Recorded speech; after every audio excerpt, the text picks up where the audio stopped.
Good evening, everyone.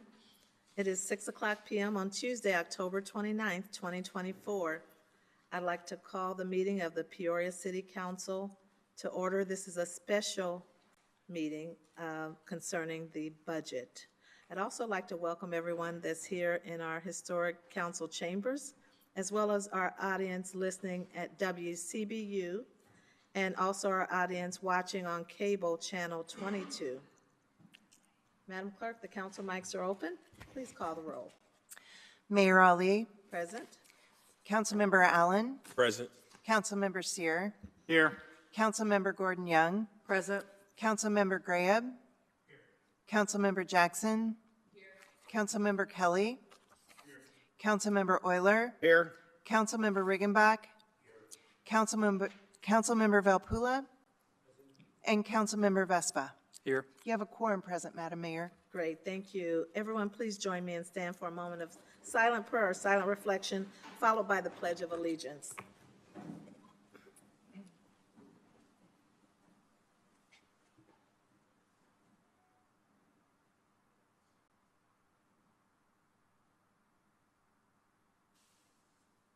I pledge allegiance to the flag of the United States of America and to the republic for which it stands, one nation, under God, indivisible, with liberty and justice for all.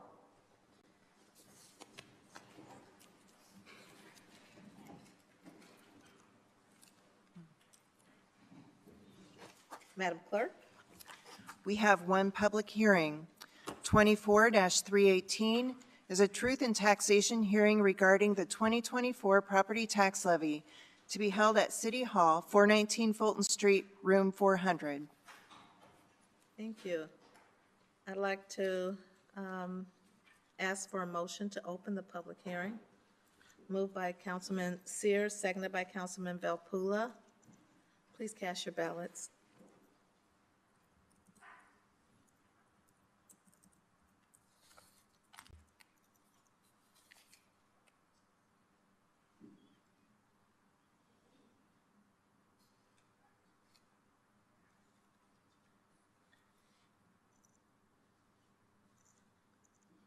Still doesn't show Kelly and Jackson.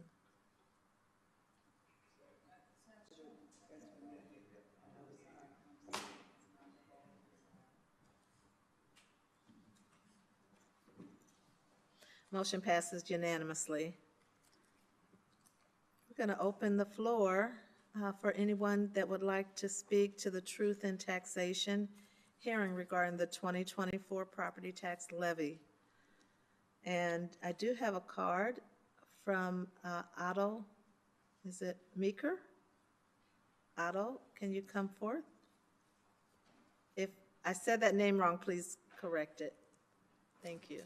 That's okay. My name's Anita Meeker, Madam Mayor, Okay. City Council members. Thank you. I just wanted to take a moment tonight. Last Thursday, it was interesting. I opened my mail and I had a letter from my mortgage company, and it told me that in 2025, my escrow was going to be in the deficit to the tune of $3,497. And the letter stated this was due to increases of taxes and insurance.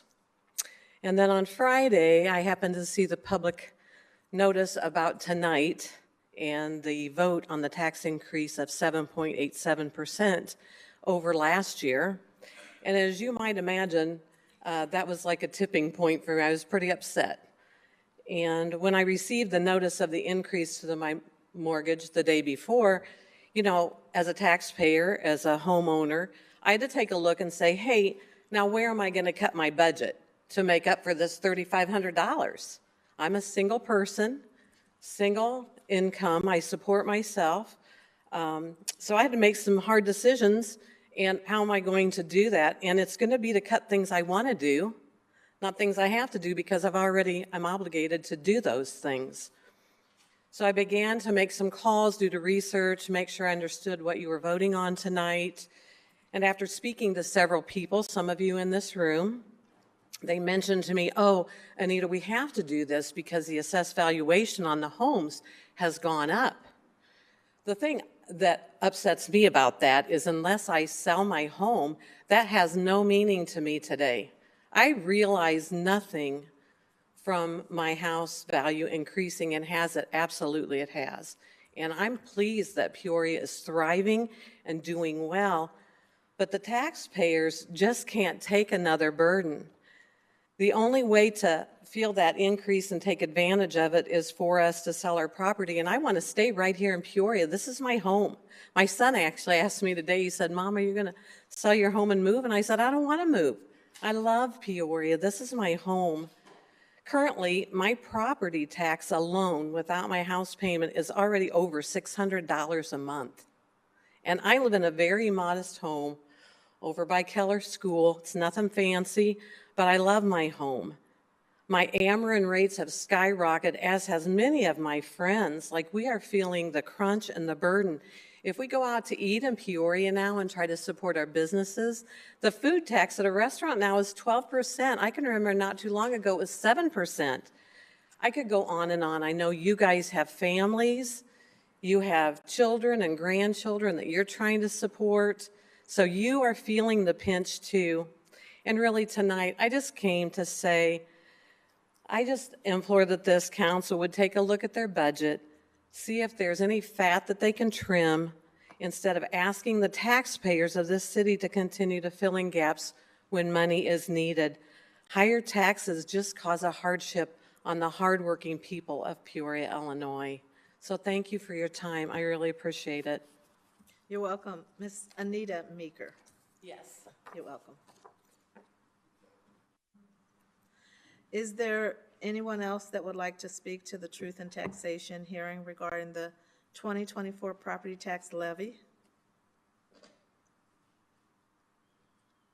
And finally, is there anyone else that would like to speak to the Truth in Taxation hearing regarding the 2024 property tax levy? May I have a motion to close the public hearing? Moved by Councilman Kelly, seconded by Councilwoman Gordon Young. Please cast your ballots.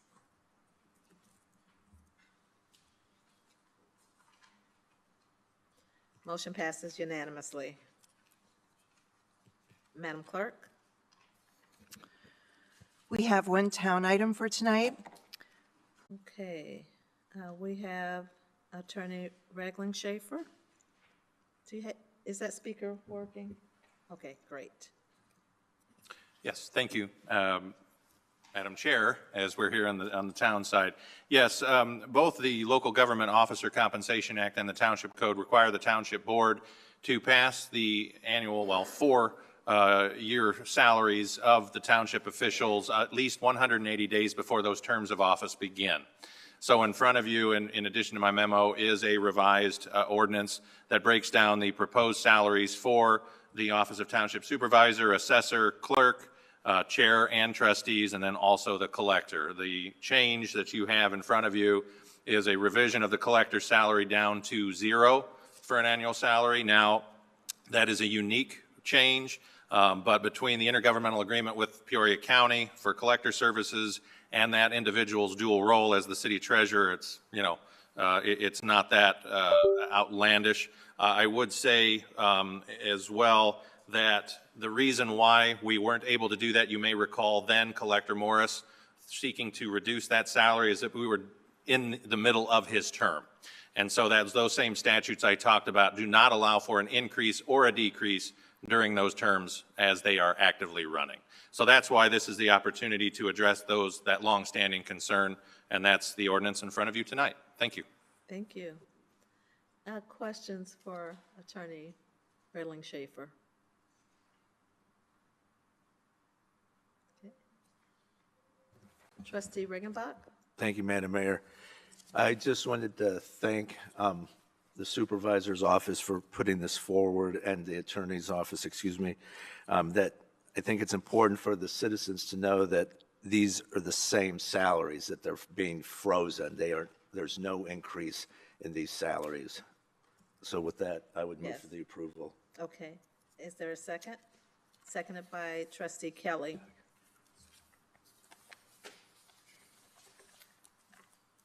Any discussion?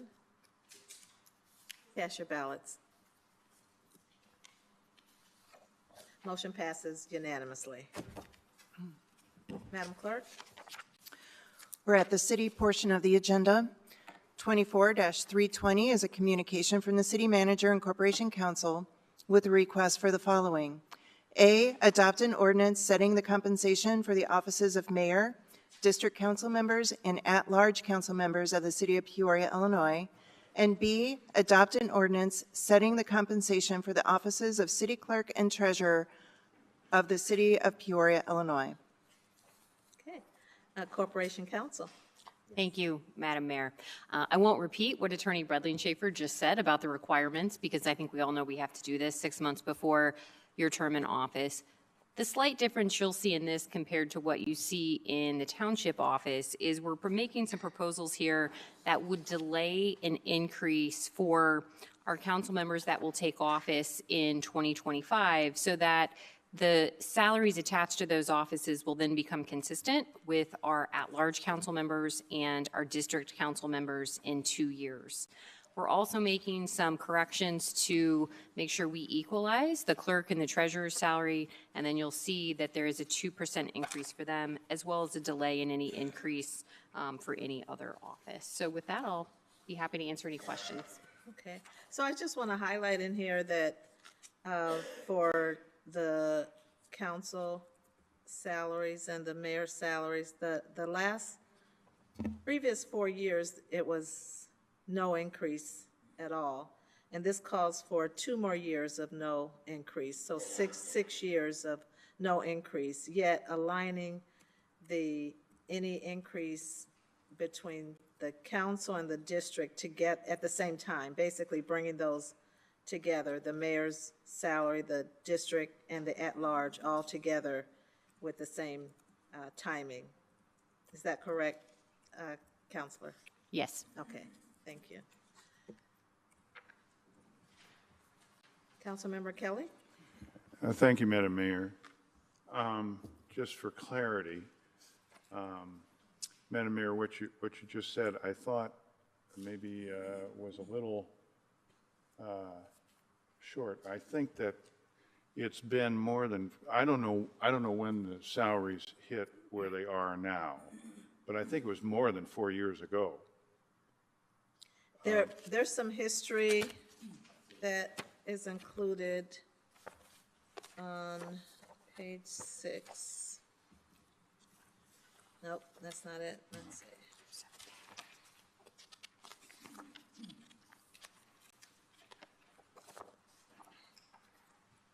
The history on page 10 shows 2021 through 2025.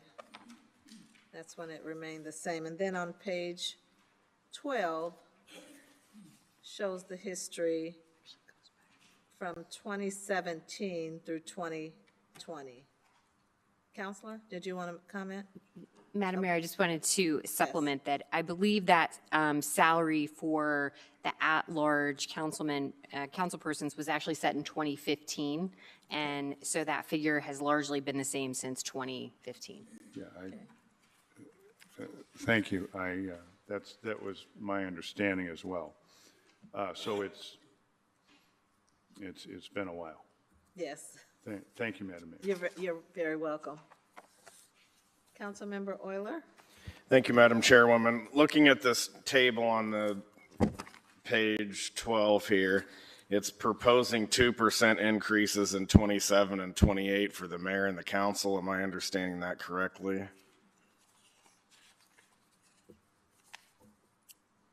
Yes, 2% in 27 Where and did 28. that decision come from? Who made that decision?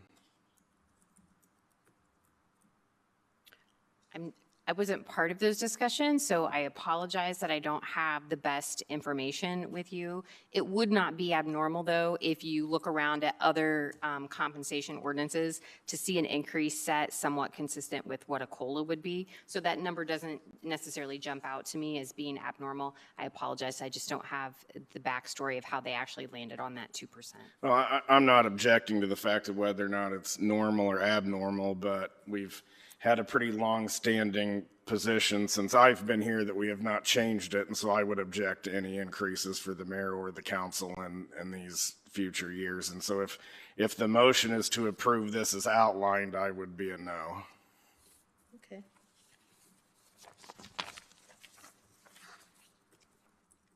Any other questions? Can I get a motion to approve as outlined?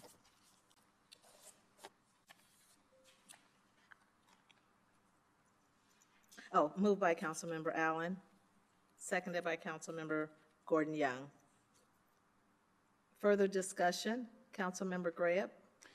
Yes, I have for a long time felt that we need to ensure that we have some compensation for people serving our city, because I do not believe in the concept of noblesse oblige, that only the people who are well-heeled should be able to serve in these offices. And I mean that sincerely. There's a lot of homemakers, for example, people who have very fine qualities, who can bring perspectives here, who wouldn't be able to if we didn't provide some compensation for the huge amount of time certainly involved in being a district councilman, and I believe based on Councilman Euler's work ethic, the huge amount of time that he spends. So I have no heartburn with this. And so, I'm willing to support it, although I know. Thank you, Madam Mayor, and I concur with my colleague from the 2nd District. I think it's important that we are reflecting the times. Cost of living has increased, and then also, too, I think ensuring that those who want to be a part of this space have the ability to. Again, contrary to belief, no one is getting rich being on the city council. I will say that, but we are fulfilled with the joy of serving our constituents. But I think, again, offering a compensation that is attractive to ensure that we have the diverse of talent, skills, experiences, reflecting the constituents of the city of Peoria. Thank you, Madam Mayor. Yes, you're very welcome. Seeing no more discussion, please cast your ballots.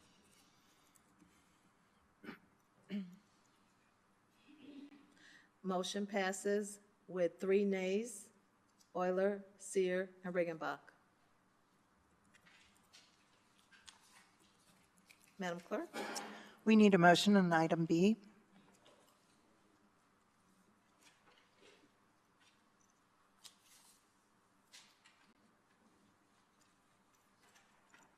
We need a motion on item B, please. Okay.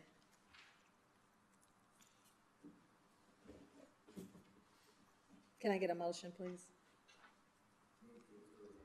Okay. Second report back was the corrected CIP by district, so that's included in the packet as well.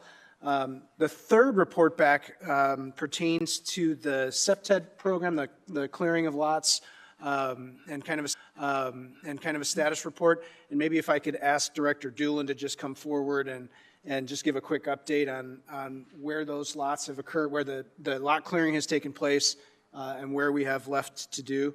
Just to give you a quick update on that, and then we'll move on to the next report back. Thank you, Manager. Thank you, Mayor. Thank you, Council. Outlined in the report shows kind of where the Public Works Department and Community Development have worked to clear some of those lots.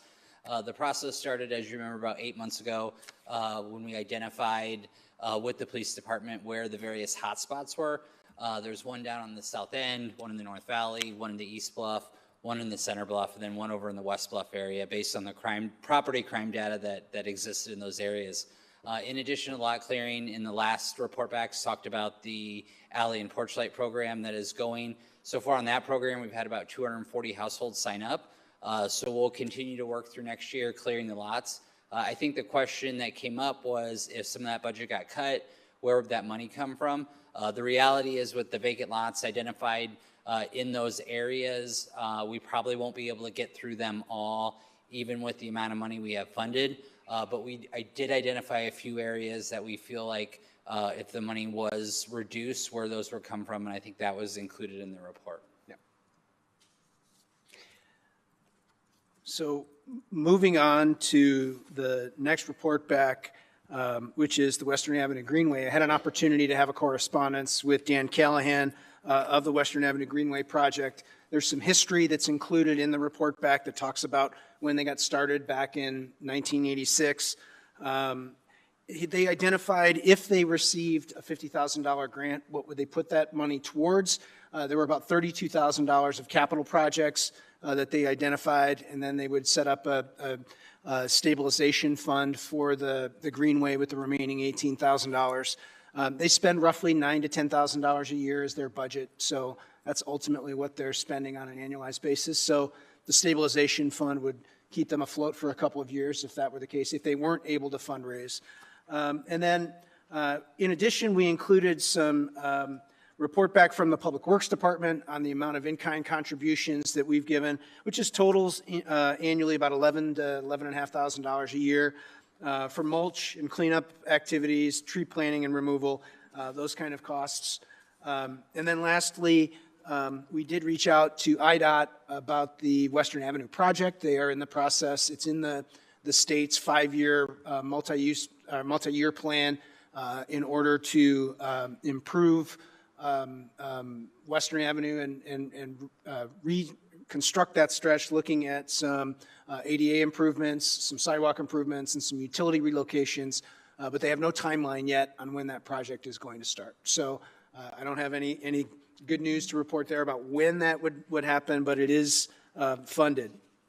I am going to ask Director Doolin to maybe come back up one more time to talk about the next report back, which is the report back on Peoria Grown, just to give a little quick overview of what's in the packet for you, and then we'll move on to the next report back after that. Sorry, Director, I should have asked you to stay at the podium. Thank you, Manager. We reached out to Peoria Grown and kind of asked for the information that Councilman Jackson requested. In the packet, they just provided their annual report of kind of their impact, what they've been doing, and how they provide service to our community. In addition, they were pretty open about providing their full budget of what their organization spends and doesn't spend on an annual basis. And all that information was directly provided to us from them. As you see, most of their budget goes directly towards their expenses. It's not like it's an organization that has a lot of admin fees, and that is all in there. So happy to answer any questions, but more so probably direct questions back to them if you have any. Director, can you speak to who they serve within the city of Peoria?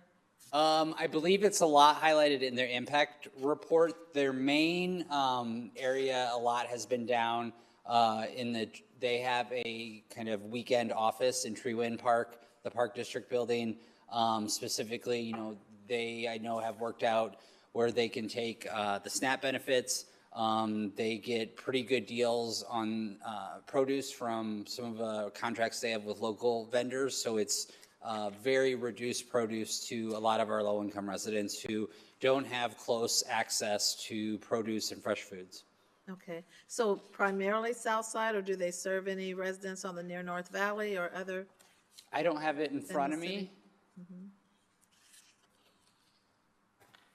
I believe they've had different offices, but I can get back to you the exact locations. Okay. Thank you. Councilmember Jackson? Thank you, Madam Mayor. Well, since we're talking about Peoria Grown, I just kind of wanted to bring a little bit more attention to some of the work they are doing. If I'm not mistaken, Director Doolin, they do also have a Market 309 that serves Bradley University students as well. Yes. I think all their locations are highlighted in their report, but they have they've had a few different locations throughout the city, so I believe that is where they're currently at as well. And if I'm not mistaken, they had another location which was the Peoria's Women Club, but they stopped providing Market 309 once they were doing their renovations. And one of the challenges Market 309 has faced most recently in recent years, they had to cut back on the hours because they sell out. Madam Mayor, they open up at 11:30, and within 20 minutes, they're sold out of all of the fresh fruit and produce that they are providing through Hy-Vee because people come through so fast. And so as a result of that, they have had to cut back on the numbers of people that have been coming. There were lots of people that would come after church, but they decided, what's the point? Because if they're sold out within 20 minutes, they're usually sold out by noon. And it really was useless for them to continue. So they've had to cut back in their capacity because folks have stopped coming. And as a result, they haven't been able to grow. They were dealing with a big funding shortfall recently that they were wondering whether or not the market would be able to continue. So, you know, I think this report pretty much sums up how much inflation, food insecurities has become a big problem and will continue to be because they are serving not, well, as you can see in the handout, they're committed to serving 61605, but they've had people come to the market that do not reside in 61605. In fact, they've had several people come down to the market from 61603, 61604, and on some of the occasions I've had to go to the market, they've also had folks from other counties, and they've had folks from West Peoria. So they're a little,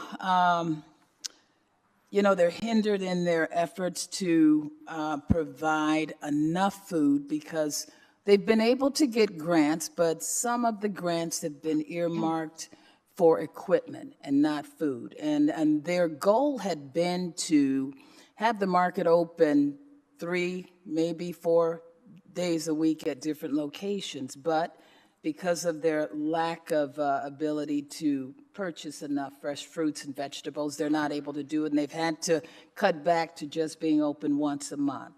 So this is a problem that has been going on for a while. And you know, they talk to the residents that come to the market about what kinds of foods they'd like. And this is how they've been able to get fresh produce and fruits and vegetables. They've also hired a dietitian that had part-time. And so as a result of that, they've been able to gather data and have found out from talking to the residents that people are becoming a lot healthier. A lot of the folks that attend the market are families with children.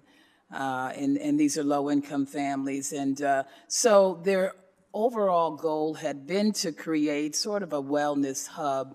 And they've taken a multifaceted approach with regards to food insecurities because the mindset is if you feed people, you have healthy families. Healthy families will create stronger communities. And at some point, stronger communities could mean a stronger workforce. And so this is why Market 309 has been so essential. And I think with this kind of money, you know, this would help at least shore up some of their efforts in the short run until they're able to do fundraising. Maybe apply with United Way, but they would like to be able to get in a position to build their capacity. And they're just not able to do it because a lot of the funding resources that they have gotten have been earmarked for things outside of food. So I think this is money that would be well spent. And if you would Google it, a lot of national studies have shown that a lot of times crime, if people are poor, that often can result in higher crimes. And so, if we don't address those basic needs of food insecurities, housing, then I think we're just doing our community an injustice. This is something that we hope will be around well into redevelopment phases. And so I think Market 309 has done a phenomenal job, and I would hate to see it close because they've spent a lot of time building trust and collecting data from residents throughout the community. So. Okay, I know you haven't announced any dollar amount on this, but you obviously have a motion coming, but let the manager go through all the report backs, and then we'll come back to whatever motions are going to be presented. Thank you. Mr. Manager? Thank you, Madam Mayor. All right, I did have Councilmember Riggenbach. I can wait until the motion comes forward. Thank you. You're welcome. Mr. Manager? Thank you, Madam Mayor. The next report back is from the Economic Development Department. I'd like to ask our Assistant City Manager, Kimberly Richardson, to come up and just outline what's in the report back pertaining to different economic development programs that we've researched and want to come back to you with. Thank you, Manager, Council, Mayor. The very high level, so what is presented today are the tax incentives that are available to our business development and small businesses through the state. Most of our, as any state program, any type of tax incentive program, they are run through the state, administered at the local level, and some are mostly administered at the state level. To respond to Councilman Bapula last week, he asked a question regarding the capital investment tax credit. Well, the state doesn't have what we call a capital investment tax credit per se. Instead, we have a high impact business program, which is outlined and detailed in the report back, as well as the Blue Collar Jobs Act tax program. There's states that do have a capital investment credit, as usually are in Florida, but Texas, I believe, Colorado, if I'm not mistaken. There's a couple, but for most part, that particular program is blended into other type of capital investment opportunities. But I also want to just highlight a few other tax incentives, just for the public to know, since I'm in front of the council. We have a number of programs that I think are important for our businesses, especially locally, should be aware of. And, we have the enterprise zone, which we administer at the local level. That allows for small businesses who are looking to do any type of capital improvement that's for fixed construction within their business. If they're in an enterprise zone, they can apply for an application through the Economic Development Department, and for that, they are able to get the sales tax that is attributed to that material exempted. That is a significant actual savings to the project up front, because we're talking about our sales tax around 10%. So think of that multiplied by however amount of material that's needed for that project. That is an incentive one can apply for today and get that if you're in an enterprise zone. And I want to say approximately most of our commercial corridor areas are in an enterprise zone or a river edge area. And so those are local tax incentives that are available to our small businesses. For those who are looking at more development, we have our tax increment financing districts, which we do redevelopment agreements with our community members or developers, as well as we have the Illinois Historic Preservation Tax Credit Program, a little more complicated, but that is available depending on the area that community members are looking to invest in. There are other programs. I'm not going to go into exhaustive list. We always direct our community members who are interested in investment and need some additional assistance on how to access these types of programs are always welcome to come to the Economic Development Office, and we will definitely sit down with them, explain to them how they can navigate some of these programs.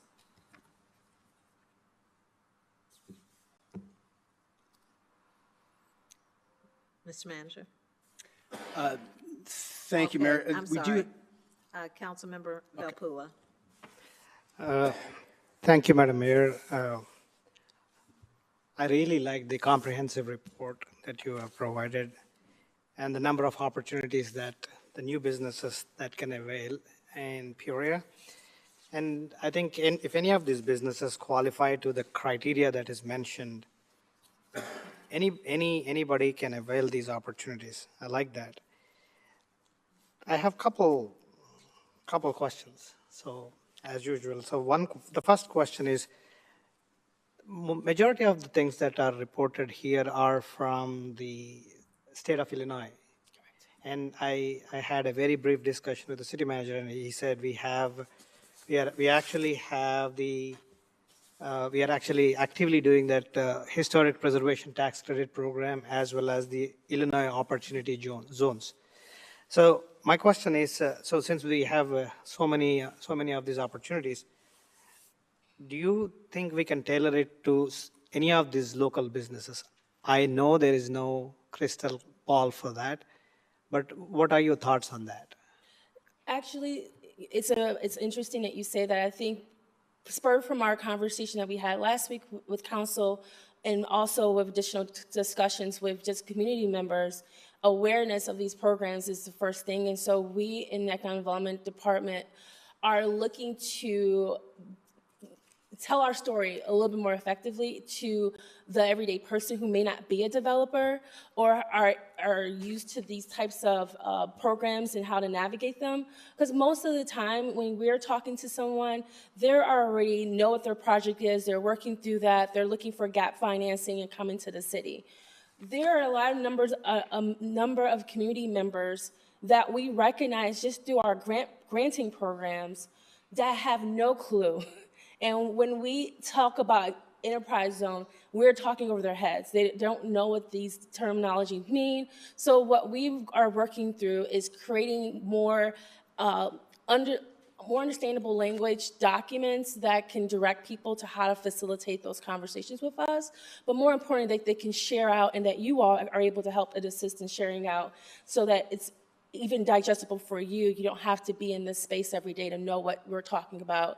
And honestly, that's the best way of getting the educational piece out is talking to people, meeting those businesses where they're at.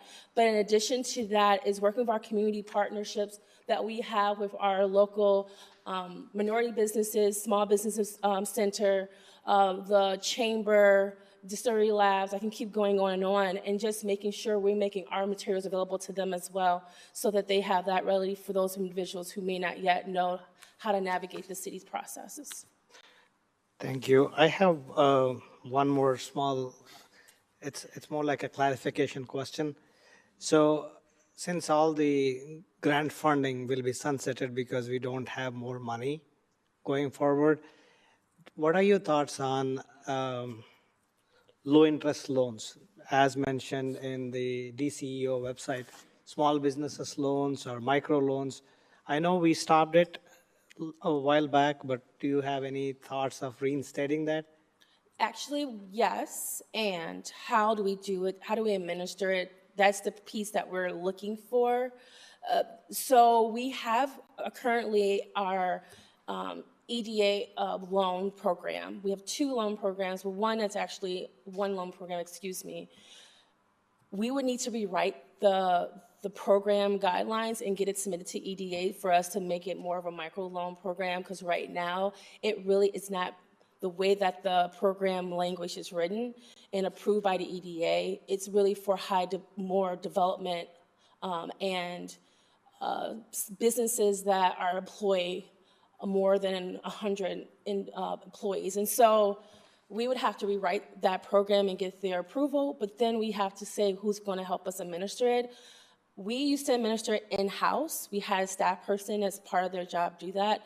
That skill set is rare, and it's not always reliable, so we will need to find that individual to help us underwrite the loans, because it's really a loan underwriting is not something that we have in-house at this present moment to be able to do. So what do you think would be the ETA for that to come and kick in? I would have to come back to you with that answer, because I have been working on this for a year. Okay. And we still don't have that resolution of how or who can do that. I've inquired and looked to see if we can bring someone on and do that work. And that at this time, we're still having that difficulty. And the market at the time just didn't bear that interest. So because of the interest rates, it wasn't very competitive for anyone. So we need to rewrite our program first and then come back with a ETA for you. Thank you. Thank you, Madam Mayor. You're welcome. Mr. Manager? I'm going to ask our Assistant City Manager to stay right there and talk about the next report back, which is simply kind of a report back of the firms that took advantage of our technology grant program. Sure. Just a quick list overview of the businesses that participated in the technology grant. This program sunsetted this month. We have, I would say, been very pleased with the reception that we received. In fact, we have a number of those entities currently in their R&D phase, which is research and development phase of their product. What we are getting back from them is a report. So at the end of their time, or the way that we do this is because these are small, most of them are startup, not all of them. We are asking them to give us a report back. And so as we give them their second half of their fund, they're able to give us some feedback about how this grant has been used, how is it useful, what could we do better, do we need to add something in addition to just funding to help support them, because this is a very much niche industry. This is not going to be supporting all of the different industries within the city. And so far we've had success in participation. And as I said last week, we had individuals who actually relocated or located in the city of Peoria, where they were in the surrounding communities, to be able to take part in this grant participation. And just so you know, if you relocated into Peoria, you have to maintain your business within Peoria for a period of time. So you just can't come in, get the grant, and then a year later you're gone. You have to actually show a long-term lease so we can show that you are really committed to staying and growing your business here.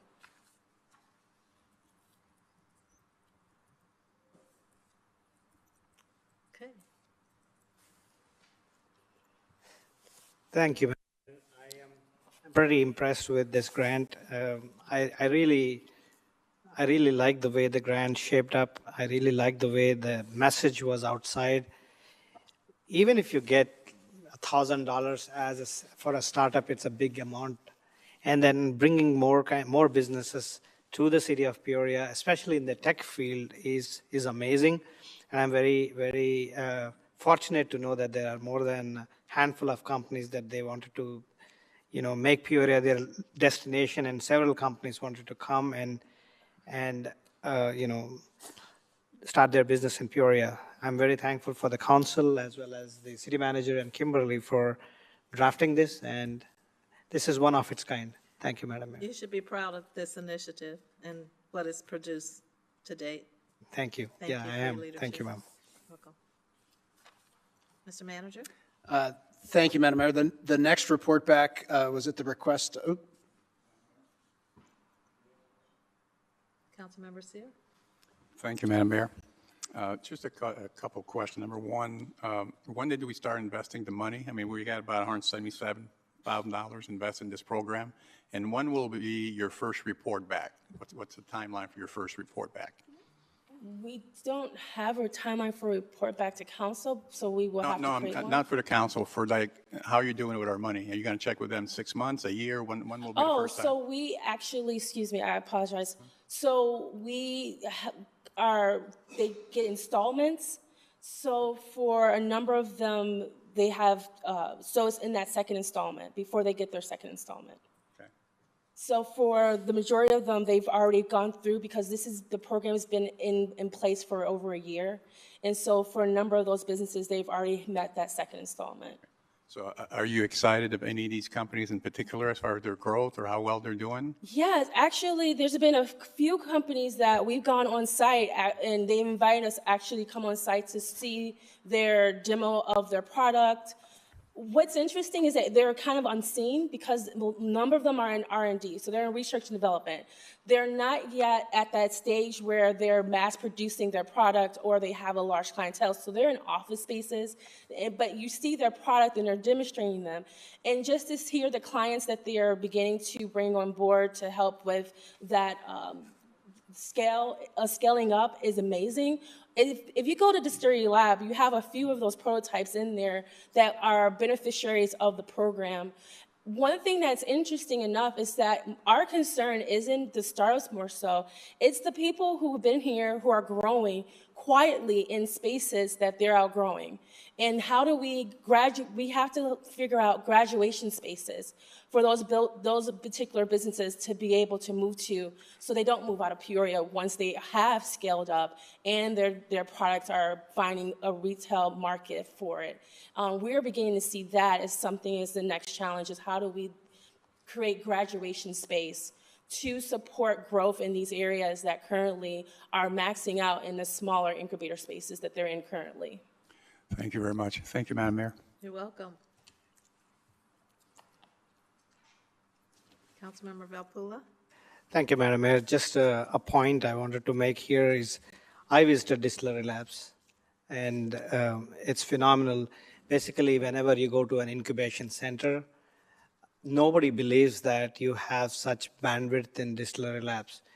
And I have personally visited these companies which are landed in Distillery Labs, and they actually follow the similar protocol like the biggest incubators, even in Boston or Massachusetts or even in Duke University. So they are the facility is on par with international standards.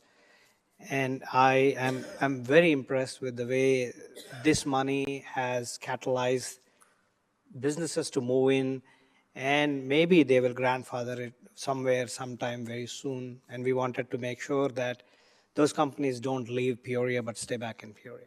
Great, absolutely. Thank you. I know that the governor's office, you know, the state of Illinois, whatever agencies work on these business incentives are very much putting together some additional tools for municipalities all over the state of Illinois. Are we working with a particular agency or particular contacts through the governor's office to be able to get in early on these resources that are coming our way? We are very fortunate that we have a great working relationship with the Illinois Department of Commerce and Economic Development, excuse me. We work with them. We have quarterly meetings. They are participating in a lot of our regional conversations. We are one of the few areas I can say we know the names of our liaisons in those departments and directors in those departments. So yeah, they hear our feedback. Okay. It's the feedback that we're giving them saying, boots on the ground, this is what we're having difficulties. How do we navigate the systems at the state level to help us untangle so that we can then be able to support and administer at the ground level? And that's something that we continue to do. I would just say one thing is a lot of the programs that the state look at most times in the past have been about the bigger developments. It's great that they are looking at smaller tools and expanding and extending some of the tools that we do have where they, like the River Edge, you know, that was an extension. Mm-hmm. So those tools, to keep those going is great for us. Mm-hmm. And we want to always benefit from those tools that are no cost to the businesses to participate. Okay, thank you. Mr. Manager? Thank you, Madam Mayor. The next report back comes from Councilman Graham. He had asked about the police and fire calls. Thank you to the ECC and police and fire for putting this together. Since 2023, we've seen over 70 calls for service at various encampment locations, and I think that we wanted to identify the specifics of that, and you have that information here in the report back for you. So, Okay. moving on to the next report back, which is the cascade of HRA taxes. I'm going to turn the floor over to our finance director, who will actually then walk into the budget motions as well. So I'll turn it over to Director Craddy. Thank you, Mr. Manager. The HRA report back in your packet, from top to bottom, you look at the revenues that we are anticipated to collect next year on the amusement, hotel, and restaurant side. On the uses side or the expense side, this is in cascade order per the HRA agreement that we have in place now. So the top of the priority heap is going to be the debt service the city is maintaining for the Civic Center, all the way down to the final priority of any remaining HRA dollars at the end of the cascade go to the Civic Center for financial support. Just a reminder to council, we do have a floor in that agreement at $1.2 million. Based off of the collection numbers of where this lies, we're looking at about $2.4 million, almost $2.5 million next year in terms of what that share would be with the Civic Center, and that's per that agreement. And then if there's any, is there any questions on that one before I move into the motions? Councilmember Seer? Thank you, Madam Mayor. I'm not sure I have any question, but I definitely want to make a comment. HRA is one of these revenue that I believe will increase at least for a couple more years, because if you look at these numbers, 60% of the revenue from HRA comes from the restaurant tax, 60%. And at the same time, I don't know if it's a common thing or not, but our debt service is also 60% of the money that we give or we spend.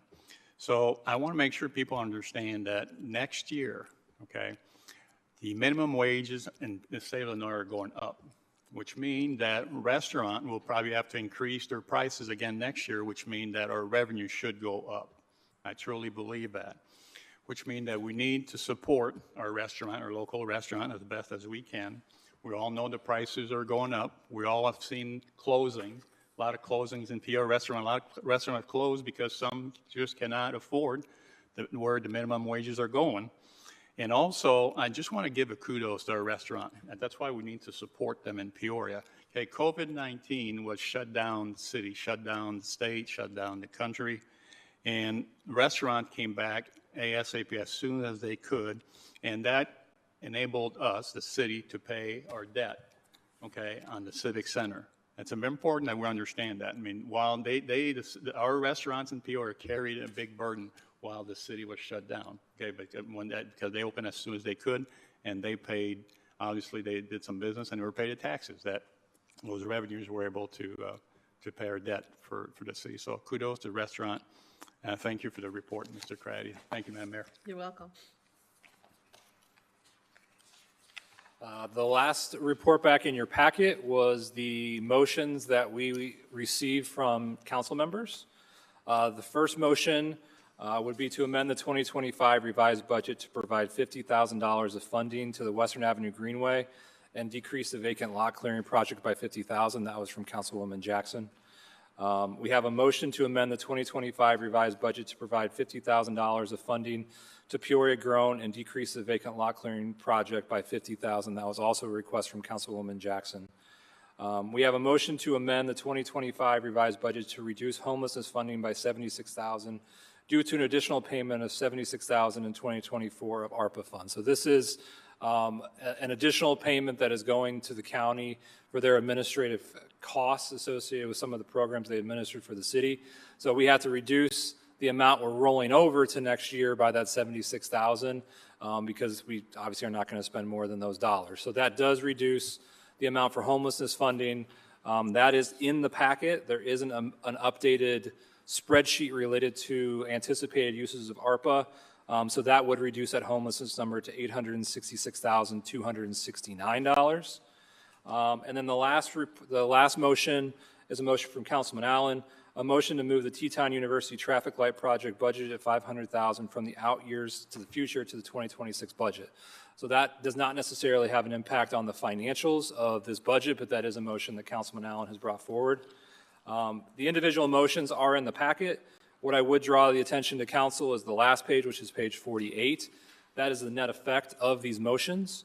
The net effect is actually a $76,000 decrease in expenditures year over year, or kind of in this budget year, because of the additional funds being spent in 24 versus 25. So the total decrease in fund balance or use in fund balance drops to $13,060,878. And with that, we're open for any questions. Okay.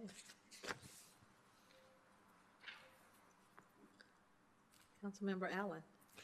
Thank you, Madam Mayor. I just wanted to provide some context to the recommended budget amendment for 2026. When I was first elected several years ago, there were some concerns raised about speeding and traffic and pedestrian safety along University, past Richwoods High School, at the corner of Teton. And so our traffic engineering department and within Public Works did a traffic study and justified that that space was eligible for a traffic light. Unfortunately, we haven't had to have much action on that the last several years. And so in order to address this issue, I thought it was important to move it up from the outer years of CIP to a little bit more of a relevant time to address this very busy part of our district, or of our city, excuse me. One side of Teton is District 4 and the other side is District 5, but we all know that many cars travel down University each and every day, so this will be a public safety improvement for all. Thank you. You're welcome. Councilmember Sear. Thank you, Madam Mayor. I didn't get a chance to talk to City Manager this afternoon, but I will have a motion after we're done with this work, if it's okay. Thank you. All right, very good. We don't have to go in any particular order. I mean, we certainly can start with the first one listed, but let me know your pleasure. Councilmember Allen, you want to start there? I would like to make a motion to move the Teton University traffic light project budgeted at $500,000 from the outer years / future to the 2026 budget. Seconded by Councilmember Sear. Any additional discussion? Please cast your ballots. Motion passes unanimously.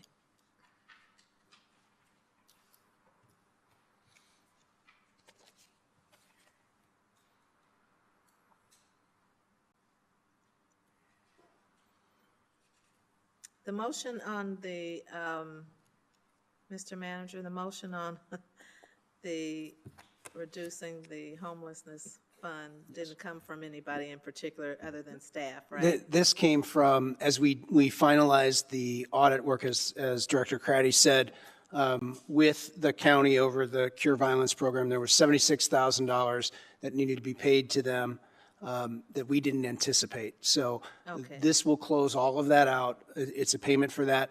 So that just reduces on the bottom line what's left in terms of the final payments, and would thus reduce the amount that we have available for homeless fundings by that corresponding amount. Okay, can I get a motion to approve that? Anyone? Moved by Councilmember Greb, seconded by Councilmember Jackson. Any discussion there? Councilmember Euler? Thank you, Madam Chairwoman. Mr. Manager, do you know offhand where this leaves us in terms of total dollars for the homelessness issue and how that compares to what we feel that we need in 2025? So this will leave us with $866,000 of funds available for discussion with the community about what we can do to address encampments going forward. This is a start. Obviously, it's not going to be the end all. I mean, for example, the Haven, which is a low barrier shelter that's operated in the North Valley, costs about $400,000 a year to operate, serves 15 people at max in capacity when they're in. Now, that may not be 15 people over the entire year as people come and go, but ultimately that's the number of beds that are available. So what we need, though, is more space, right? And so that's what we're really trying to do with this, is have some dollars that we can come back to council with a plan once we've had this engagement and say, here's where we think that we can go with addressing these issues in the next year. So do you anticipate amending the budget later once we have that discussion and additional dollars for? So I think what we would do, this would basically set aside $866,000 towards that. Whatever we end up doing, we'd come back to you for approval with. If there's a need for more, then we would have to look at that and have a conversation with you about, do we want to use reserves to come back and pay for that at that time? And what day are we having that discussion? So I think what we'd like to do on the 17th. is on the 19th. I think 19th, okay, it would be that we have the discussion about the anti-camping ordinance and bringing that back and having that a special meeting with council that evening to just talk about that item. Okay, thank you. You're welcome. Councilmember Jackson? Thank you, Madam Mayor. I don't know if my colleagues had an opportunity to look through the information, but I just kind of wanted to provide some context for my motion, two motions. And Mayor, I remember 3 years ago. Okay, hold on just a minute, Councilwoman. I think we have a motion on the reducing the homeless funding by 76, but we'll come to you next. Okay.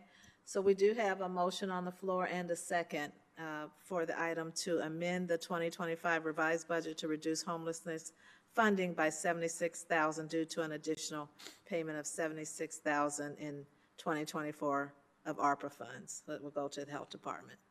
Please cast your ballots. Motion passes unanimously.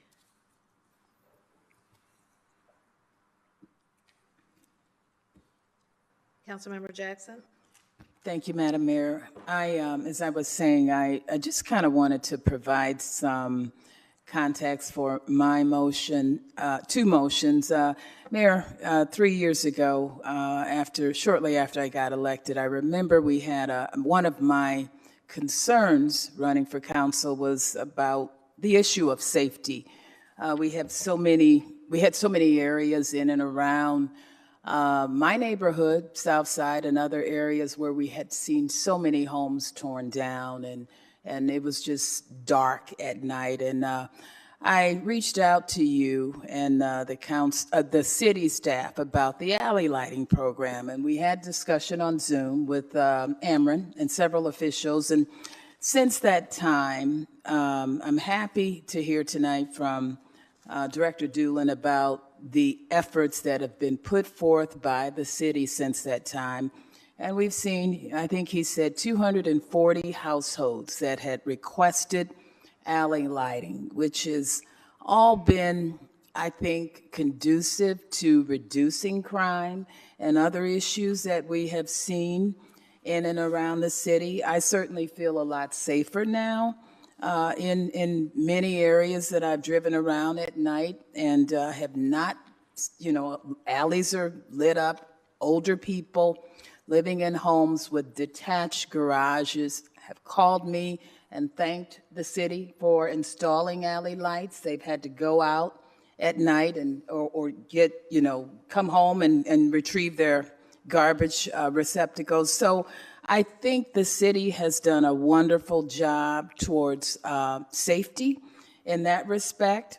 We've also seen in some areas, and I think the chief has been very good about sending out reports. Nationwide, crime has gone down.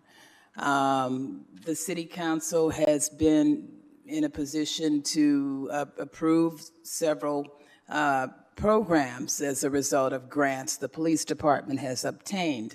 And so I think the city of Peoria is beneficiaries of what we're seeing nationwide, in addition to those other things I alluded to that we have talked about.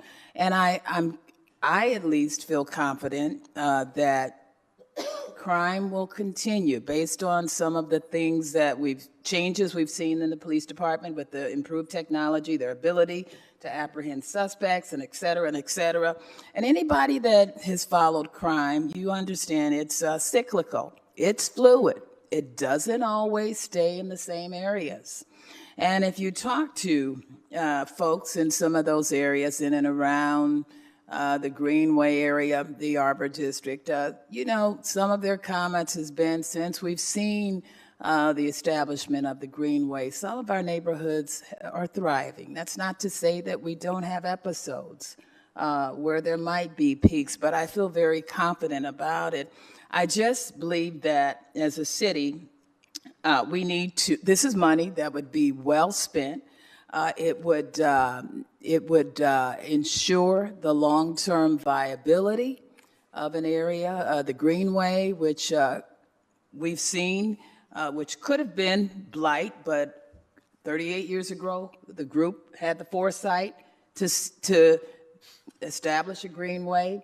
IDOT's coming along in a few, we hope sooner rather than later, with major road redevelopment projects. And so I think based on what they're doing and what's in the pipeline, this is money that would be well spent, at least until those folks on the Greenway are able to recruit younger people. They've done some fundraising activities, but right now they could use a financial boost to help sustain some of their efforts. A lot of what they're doing by themselves. And they're older, as many folks in our neighborhood associations around the city are. So I would like to see their future ensured. I love the work that they've done on the Greenway, and I think it'll go a long ways towards not only enhancing Western Avenue, but reducing crime in and around the area. People want to come to the Greenway, and I think if we are able to help them with things like $7,000 mowing expenses and they need new signs and things of that nature, we will continue to reap the benefits of the hard work that they've put forth in the last 38 years. So I'm happy. I think it's money that's well spent. And as far as Peoria Grown is concerned, as I said earlier, they have done a great job in terms of providing healthy alternatives to folks that really, really need it. And if you would Google, there's studies all around that talk about when people are not able to have basic needs met, food, shelter, and clothing, crime tends to go up. So we've got to make sure that we're at least providing assistance to those who are most vulnerable in our communities. And I think what Peoria Grown has done for the last 7 years should continue. So with that, thank you. You want to make your motion? Yes, absolutely. I would, Madam Mayor, I made the first motion at the last meeting, but I would like to propose the motion to amend the 2025 revised budget to provide $50 funding to Peoria Grown and decrease the vacant lot clearing project by $50,000. Is there a second? Seconded by Councilman, I almost said Congressman. Sorry about that. Councilman Kelly. Any discussion? Councilmember Riggenbach. Thank you, Madam Mayor. I would concur the work Peoria Grown does is phenomenal, and they're clearly a critical partner in dealing with the food insecurity issues. I just have a couple concerns about the way this is coming, though, because most of the nonprofits with requests like this go through the CDBG committee, and we have a process put in place for those to be vetted by a commission and recommendations made. So I'm a little concerned about circumventing that. We have the East Bluff Food Pantry at St. Bernard's that if they would have known that we could do earmarks such as this, I'm sure they would have wanted to ask me to reallocate some funding. I think it's just, this is not the way that we've done it in the past, and I would be very concerned about setting a precedent that having nonprofits lobby council members for line items in the budget as opposed to going through what has been a quite successful process of distributing funds to them in the past. I'm also a little concerned about saying that we've had success and we can put the CP TED program to rest. And for those of you that don't like our acronyms, that's Crime Prevention Through Environmental Design. 284 lots were targeted by the police department for this lot clearing, and 31 have been done. So if we've had great success already, Councilwoman, I think just imagine if we can get those other 250 lots cleared, how much greater that will be. So I would be remiss to take any money from that while that's still a work in process. The alley light portion of the 240 lights that have been ordered, only about a third of them is what I had been reported have actually been installed. So again, a lot of the lights with the camera element had to be back ordered, so folks don't even have those yet. So I feel like we're robbing Peter to pay Paul here. Both of these are very worthwhile and effective programs for what they are intended for. It just seems to me that Peoria Grown has opportunities, whether it's through the CDBG program or the United Way, that there's other opportunities for them to receive funding, while the lot clearing program is something that's clearly on us. And I would encourage my colleagues that we stay committed to this program that we put forward last summer and see that to fruition before we change course in midstream.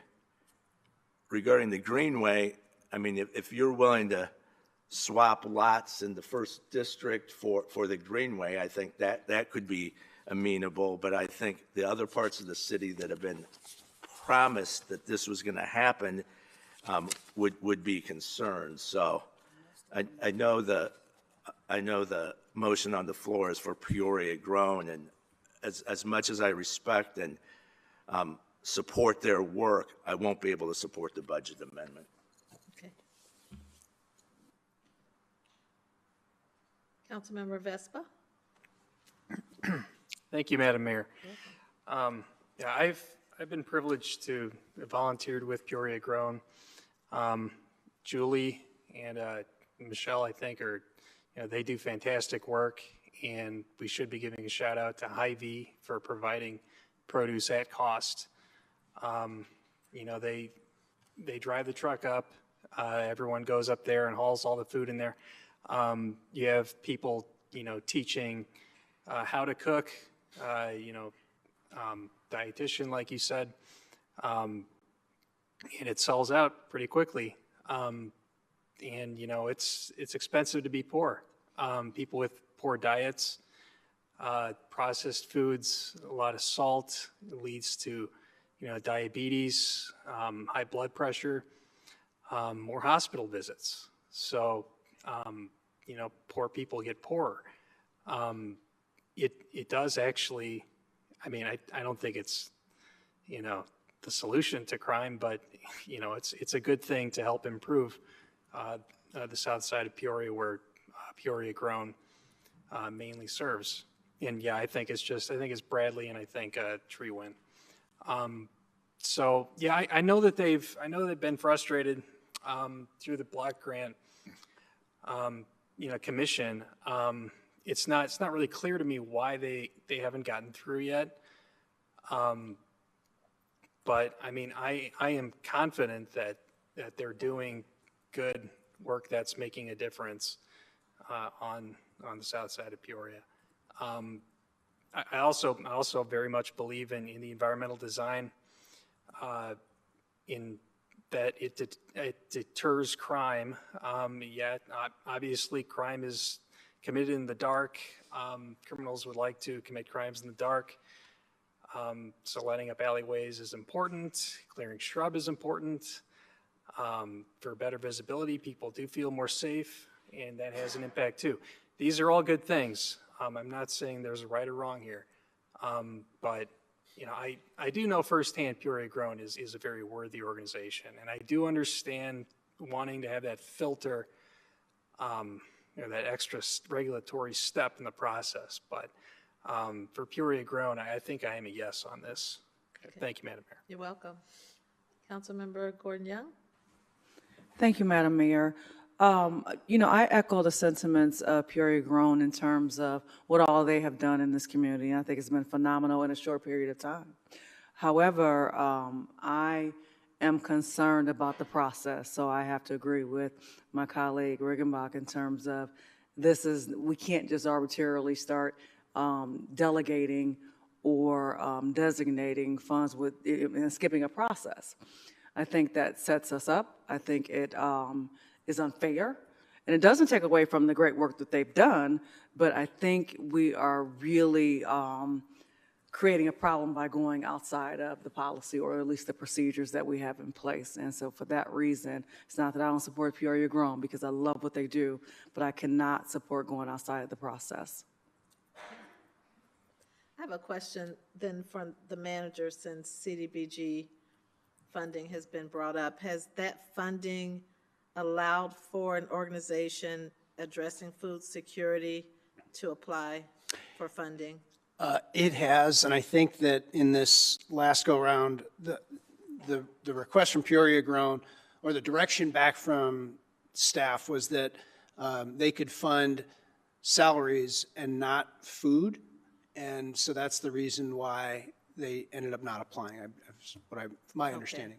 Okay, so there really wasn't an opportunity to get funding for, I guess, product or? Correct. I think because they're using volunteers, they're not really paying for the staff.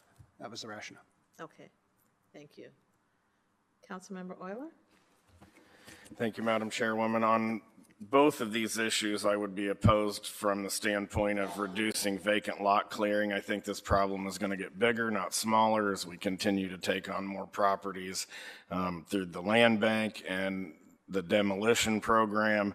And so I have an issue with that. I don't have so much of an issue about funding Peoria Grown, because I think that this is a much bigger issue even than this $50,000 that we're talking about. And I think that longer term, we're going to have to be talking about funding through the budget for this specific type of concept.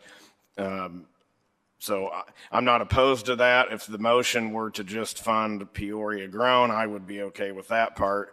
But any of them that reduce the community development money to address the challenges that we're having in the neighborhoods where I can see that we need more funding, not less, I can't support. Thank you.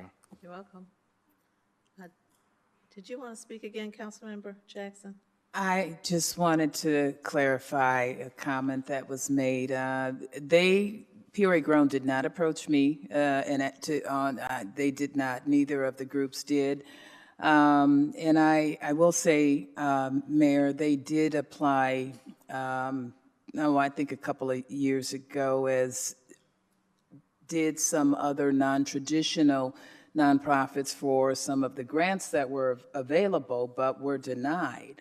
So, you know, there had been a time they went through the channels, but were denied. And I think at that time they had applied with the Park District as well. So I just want to make it clear that they did not approach me. I just think that there are certain things that we as a city need to address if we want to have healthy, vibrant communities.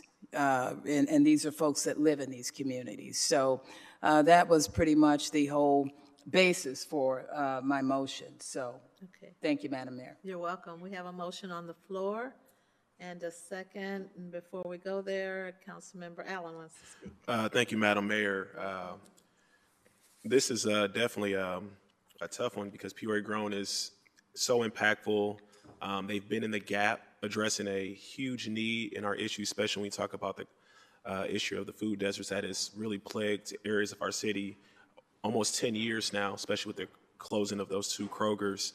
And then you're balancing reallocating funds from another important initiative, and that's cleaning the vacant lots and addressing public safety concerns and blight and things of that nature. And then you throw in presidents as well too. And we have a lot of very giving organizations in our community that do a lot of great work. And for whatever reason, whether it's documentation, data, paperwork, you know, they just can't get the funding that they need, you know, from public bodies. And so, and that's frustrating because we have so many that are in the trenches, you know, doing the work. So on this particular matter though, and I'm a big process person as well too, but I do believe that Peoria grown, just because they've been in the gap of this important issue for so long, I think they are warranted a fast pass on this one. I really do. I think they've proven themselves. They've been impactful, and so with that, I'll be supporting this tonight. Thank you. Okay. Please cast your ballots.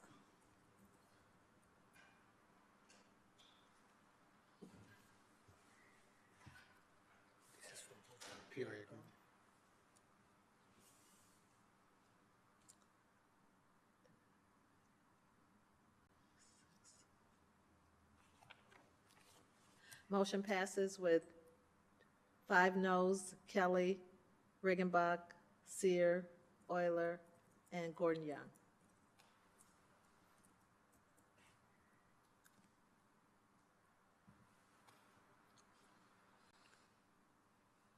Councilmember Jackson. Thank you, Madam Mayor.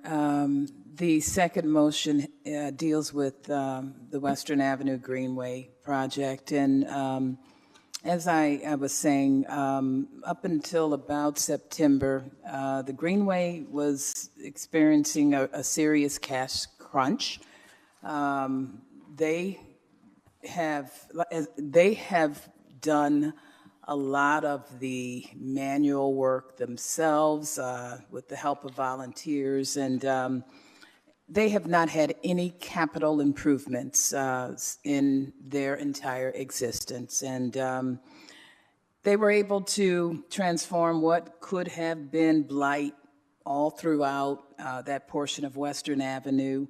And they have recently established a GoFundMe and are trying to raise money through other means. But as I was saying earlier, a lot of the members have gotten to be older, and they've reached out. They're in the recruitment phase, but they believe getting this younger generation, as many neighborhood associations around the city have seen, has been a challenge. Most of the folks involved in groups like this are older people.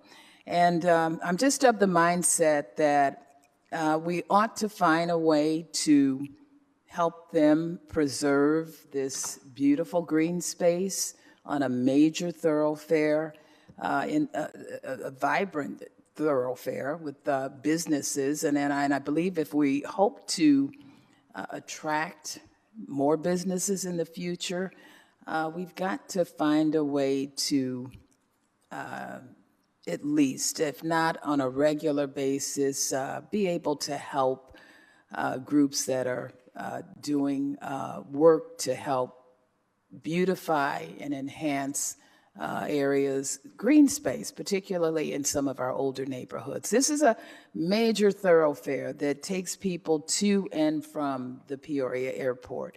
And so I would just hate to see the hard work they have put forth suffer. So, as I said, they've never had any capital improvements. Some of their trails are wearing out. They are in need of new signage. They don't have an upgraded water system. And while they have partnered with Peoria Park District in the past, they have found out that when the Park District was doing a lot of their mowing, they said they were coming more often than needed, and the costs were actually much more expensive. So they have resorted to a private vendor. So I just think helping them with some of their operating expenses, at least until they are in a position to shore up their funds would be beneficial, and not only help to enhance that neighborhood, but to help it to become continue to be a viable part along one of the city's major thoroughfares. Thank you. You want to make your motion? Madam Mayor, I would like to make a motion to amend the 2025 revised budget to provide $50,000 of the funding to the Western Avenue Greenway and decrease the vacant lot clearing project by $50,000. Is there a second? Seconded by Councilmember Graham. Any discussion? Councilmember Kelly? Thank you, Madam Mayor. Piggybacking on the discussion on the last item, first of all, I think those, starting with Councilman Riggenbach and others, talking about setting a precedent for charitable operations of value in our city that are either in some cases all of a sudden or in some cases after many years short of money. I think we set a dangerous precedent in saying, well, the city is available for that funding. Western Avenue Greenway project, I remember when it went in, it was a wonderful thing. It was a great improvement, and it was done by the people there. I don't know that anyone even, I have no idea whether it occurred to anybody there to say, hey, let's go fund this with the city. This was totally a neighborhood effort. I don't believe that those days are over. And if they are over, I don't know how we can take over all things like this around the city.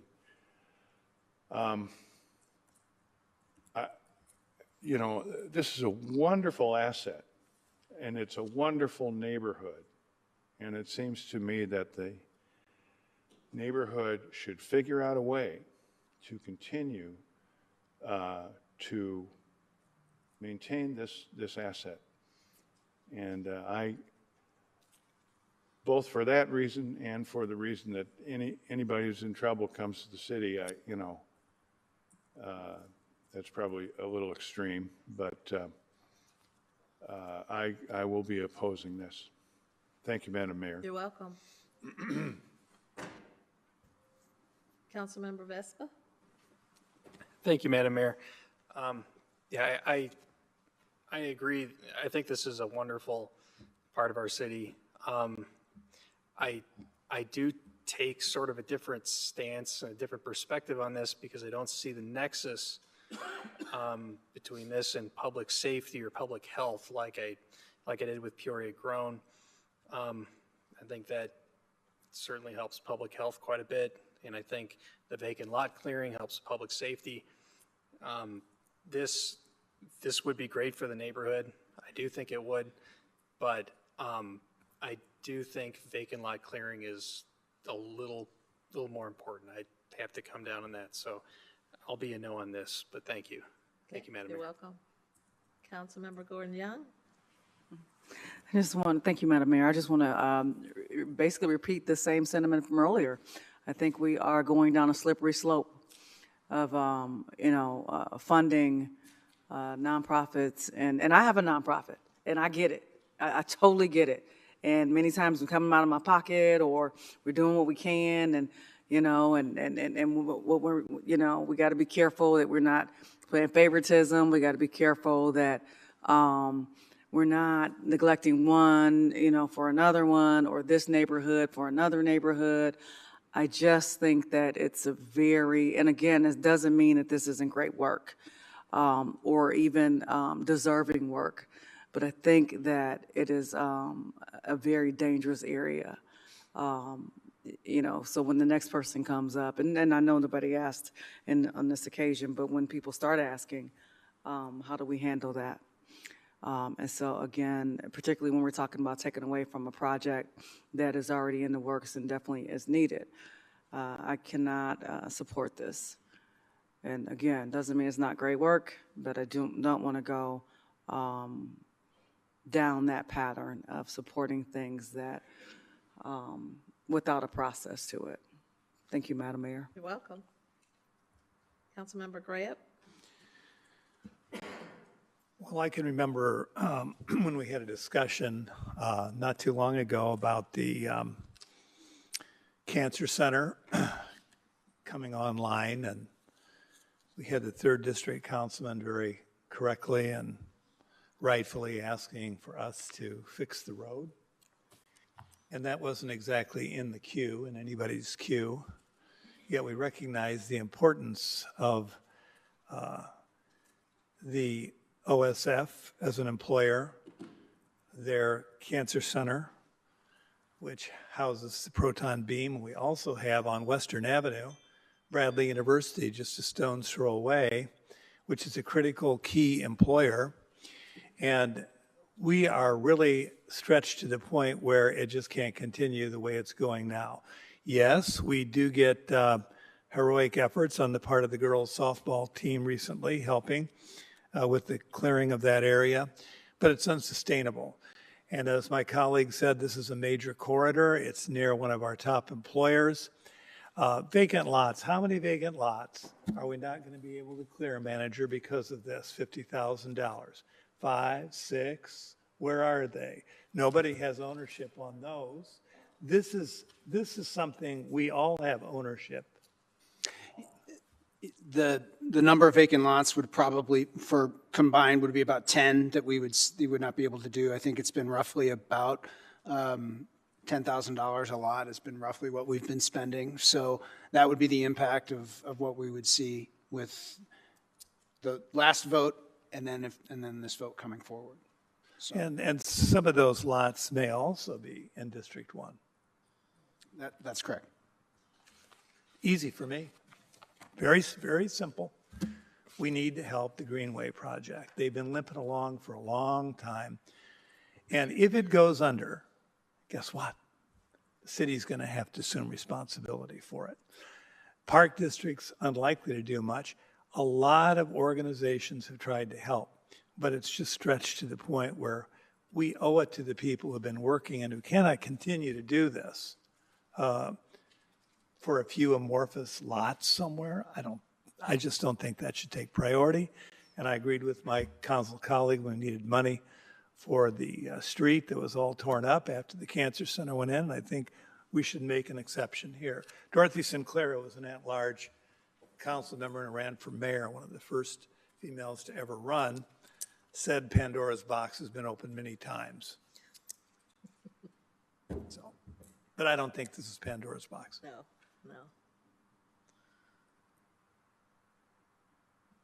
Thank you. I think this is infrastructure improvement, which is part of our strategic plan. And, I know that we have probably $800,000 in the Evans Street sidewalk project built in with a staff recommendation.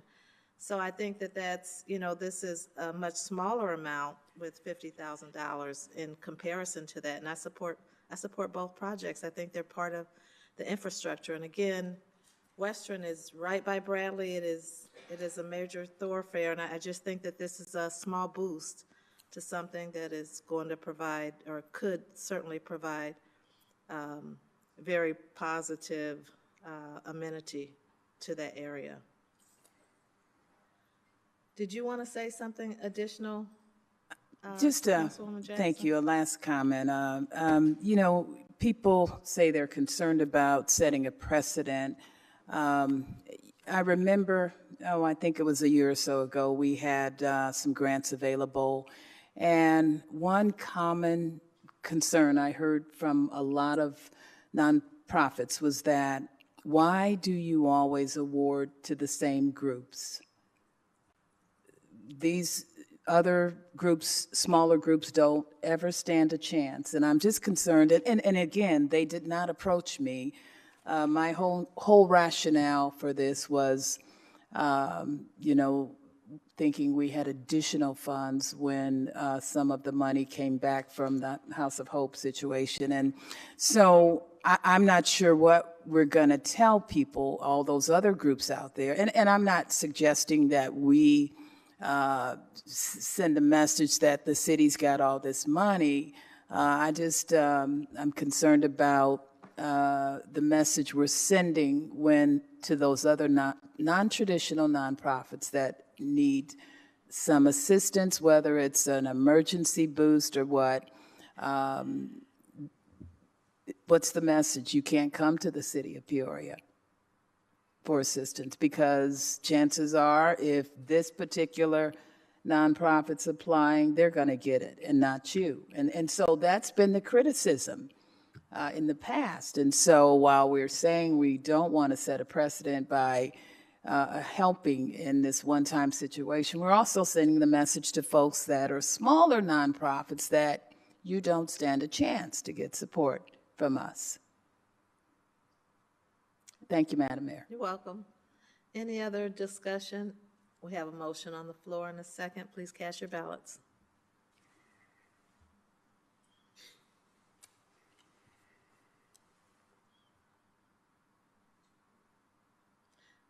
Motion fails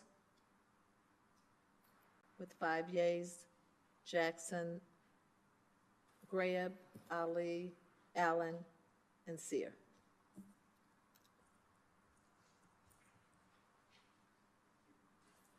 If I read that right.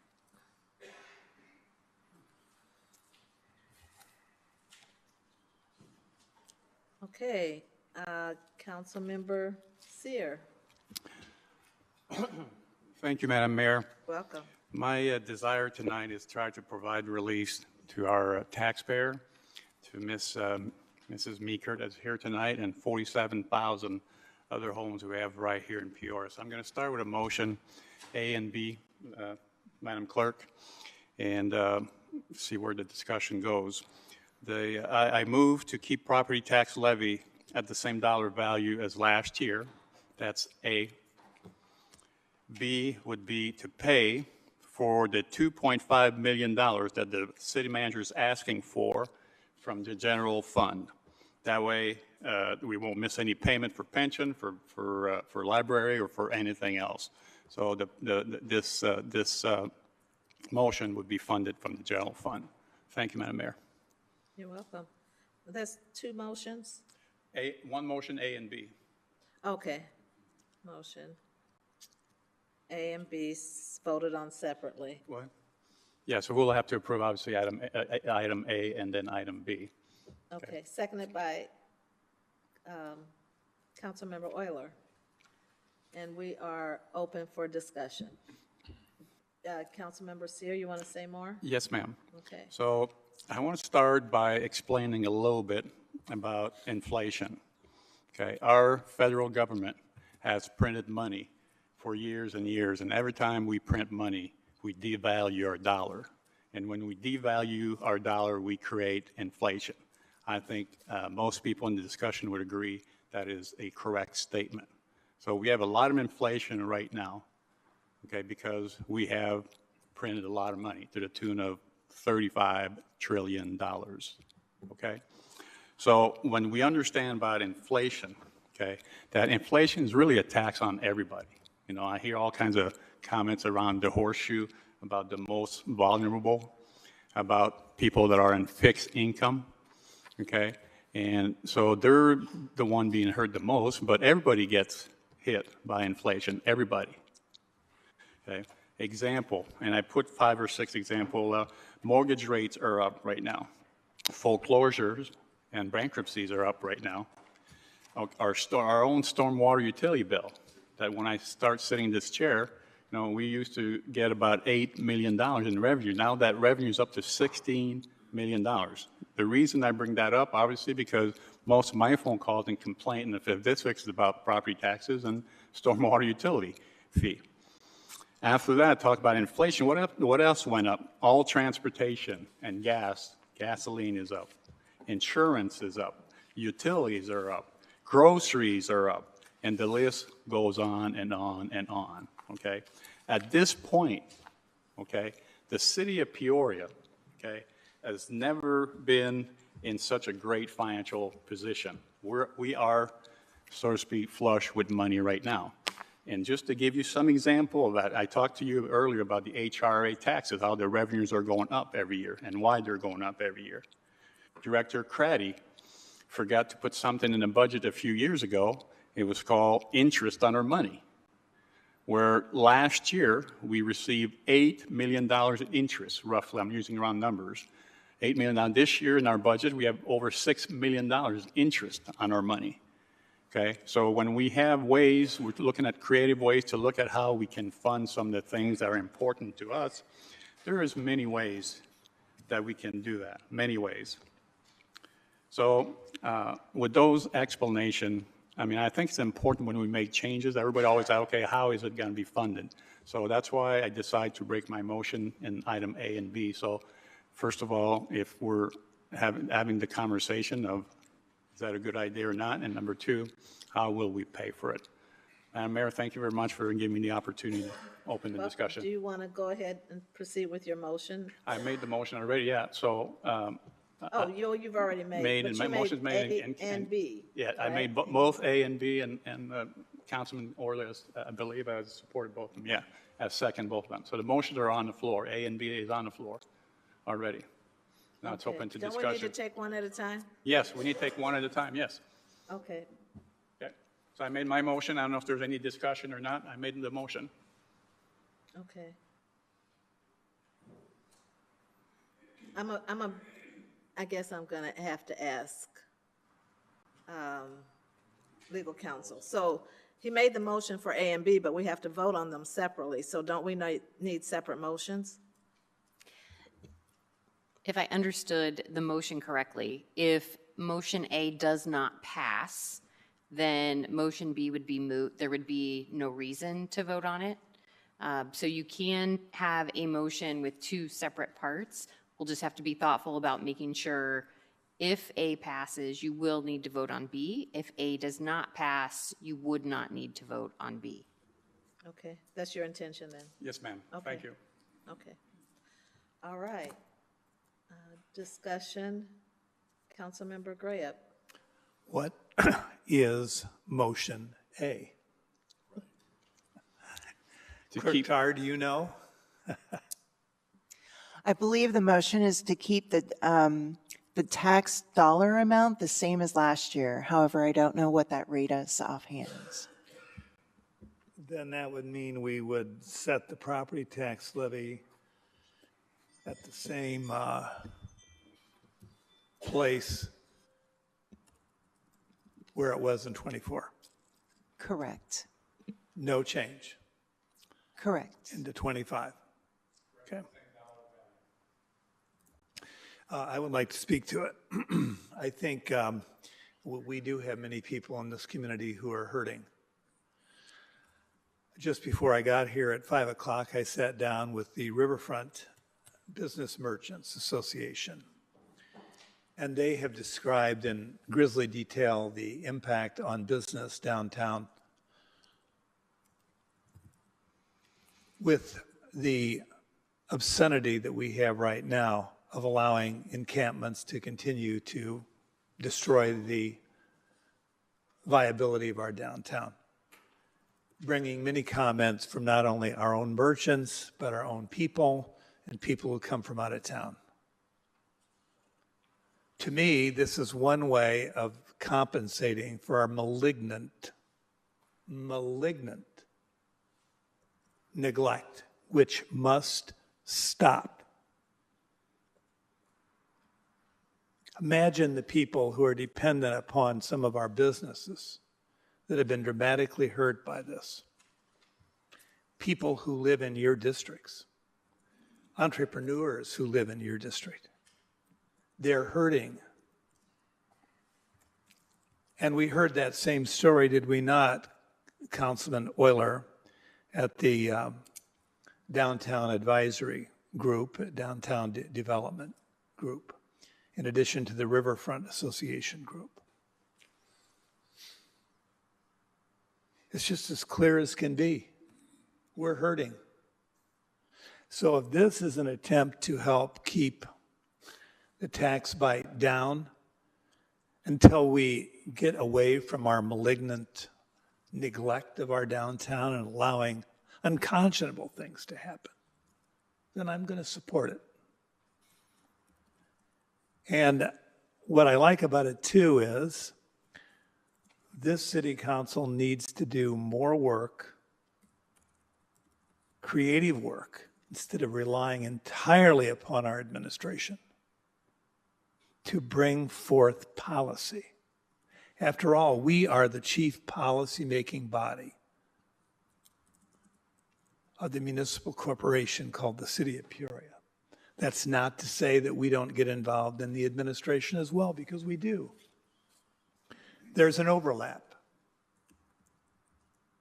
But to rely entirely upon our administration to advance policy, we're not doing our job. So I appreciate you, Councilman Sear, doing what you're doing. Now, eventually, we'll probably pay for this. But this is the time when we need relief very badly for our entrepreneurs downtown and even other business people who have been impacted by this. So I will support it for that reason. Mr. Manager, I want to hear the impact of $2.5 million is a lot of money out of our budget, and the impact is certainly going to be felt, if not immediately, in the coming years. And I thought we were moving in a positive direction and setting ourselves up to be able to pay down pensions and perhaps sometime early in 2030s, after paying off some bonds that we have with the Civic Center, and that we might be in a position to issue bonds to pay down our pensions. So I want to know what impact this might have on being in a better position down the road, and what impact it could have on cutting services sooner or later. Thank you, Madam Mayor.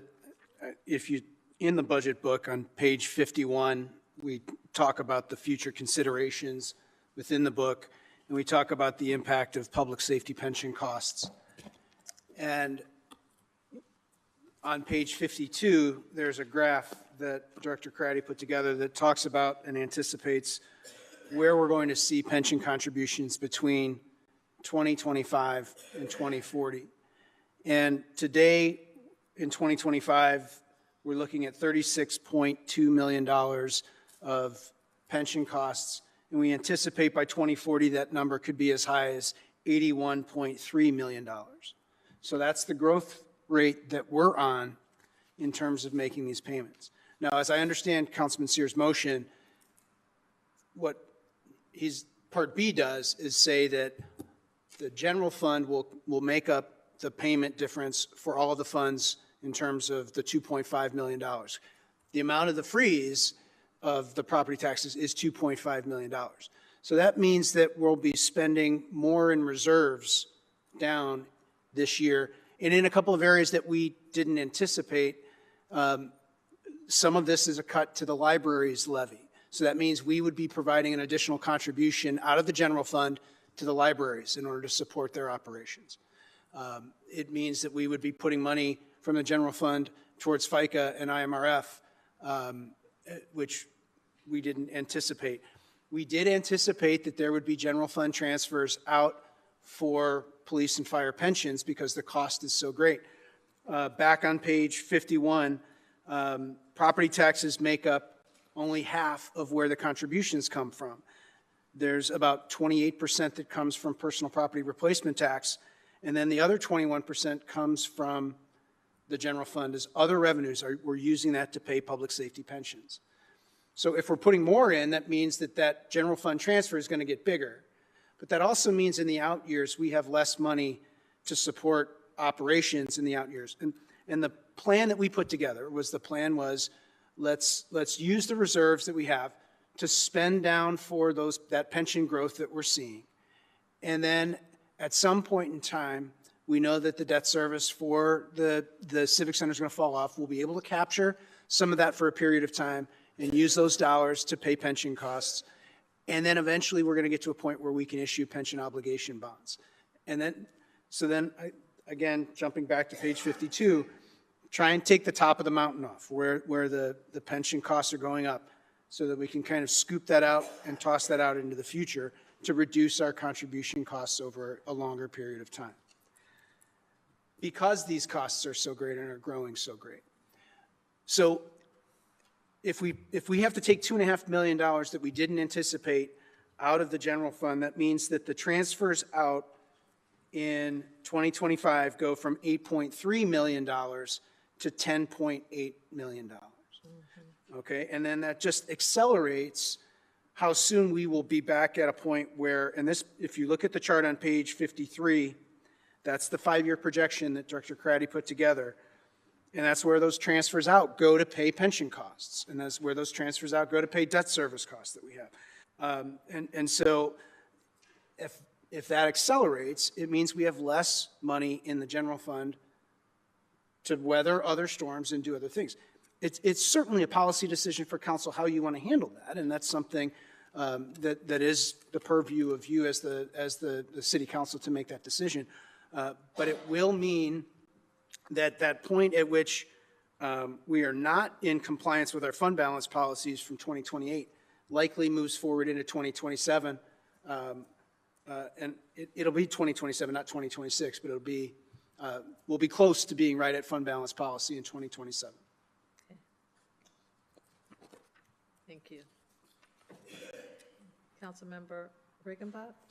Thank you, Madam Mayor.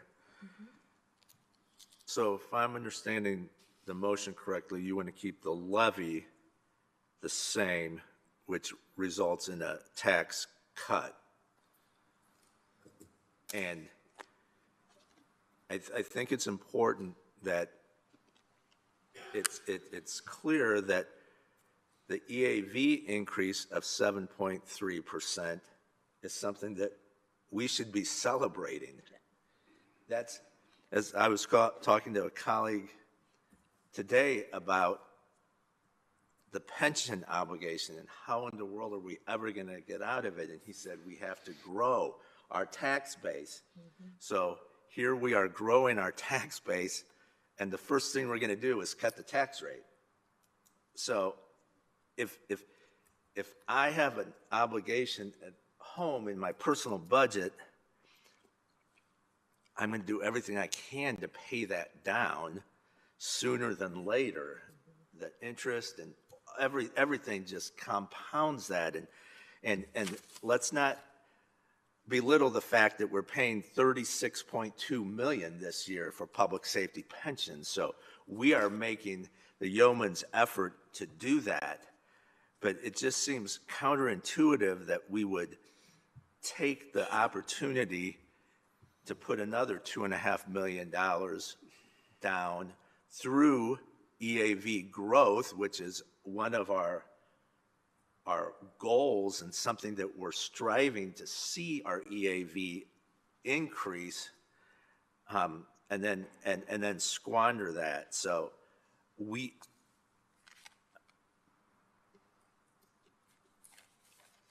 this hits all of us that own our homes. I mean, this is not something that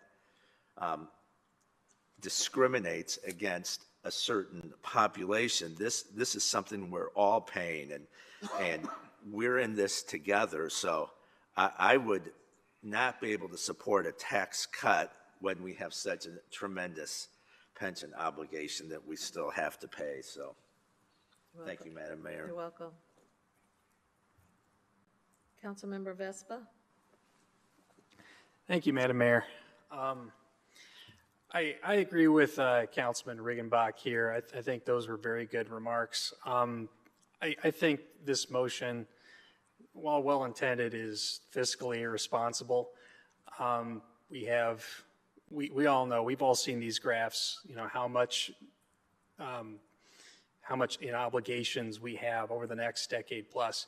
And, you know, saying, well, we're just going to take it out of the general fund and then we'll just start issuing bonds sooner, that doesn't make me feel comfortable. It's more debt that we're going to be putting on the backs of future councils so that we can get a break today. And I mean, I understand people, you know, I like a break. I like to get my taxes cut. But, you know, I do think it's a misnomer, people saying that we're raising taxes. You know, your federal income taxes at 37% is the highest marginal rate. If you make more money the next year, you're going to pay more in taxes, but you know the federal government didn't raise your taxes. It's the same rate as it was. I do understand. I think Ms. Meeker made a decent point at the outset here. It's, you know, it's less liquid than income. Property taxes are less liquid. So I mean, I wish we could do this via an income tax and, you know, put more of a burden on the wealthy, make it more progressive. But unfortunately, we need to collect our revenue via property taxes. And I mean, I also think a false choice was presented. You know, either I have to sell the home or you know, find the money elsewhere. I mean, you can, if the value of your home went up, that means you have more equity in the home. That means you can take out an equity loan. Now, I'm not, you know, I know it's not the greatest thing to say to people, hey, we can take out a loan if you need to pay your taxes, but those loans have very low interest rates because they're secured by the home, and they're easy to get. I know people living on the margins, and it's tough if people can't pay their rent. You know, they're out on the street. I would hate to have anybody sell their homes, but unfortunately, our hands are tied. We have this fiscal house that we have, and we cannot just say, well, future councils are going to have to borrow money, and let's just, you know, drain the general fund now. So I do oppose this motion. Thank you. You're welcome. Councilmember Valpula. Thank you, Madam Mayor. I do not support the proposed tax increase. A lot more comments were made, but I believe that it places an unnecessary burden on the residents.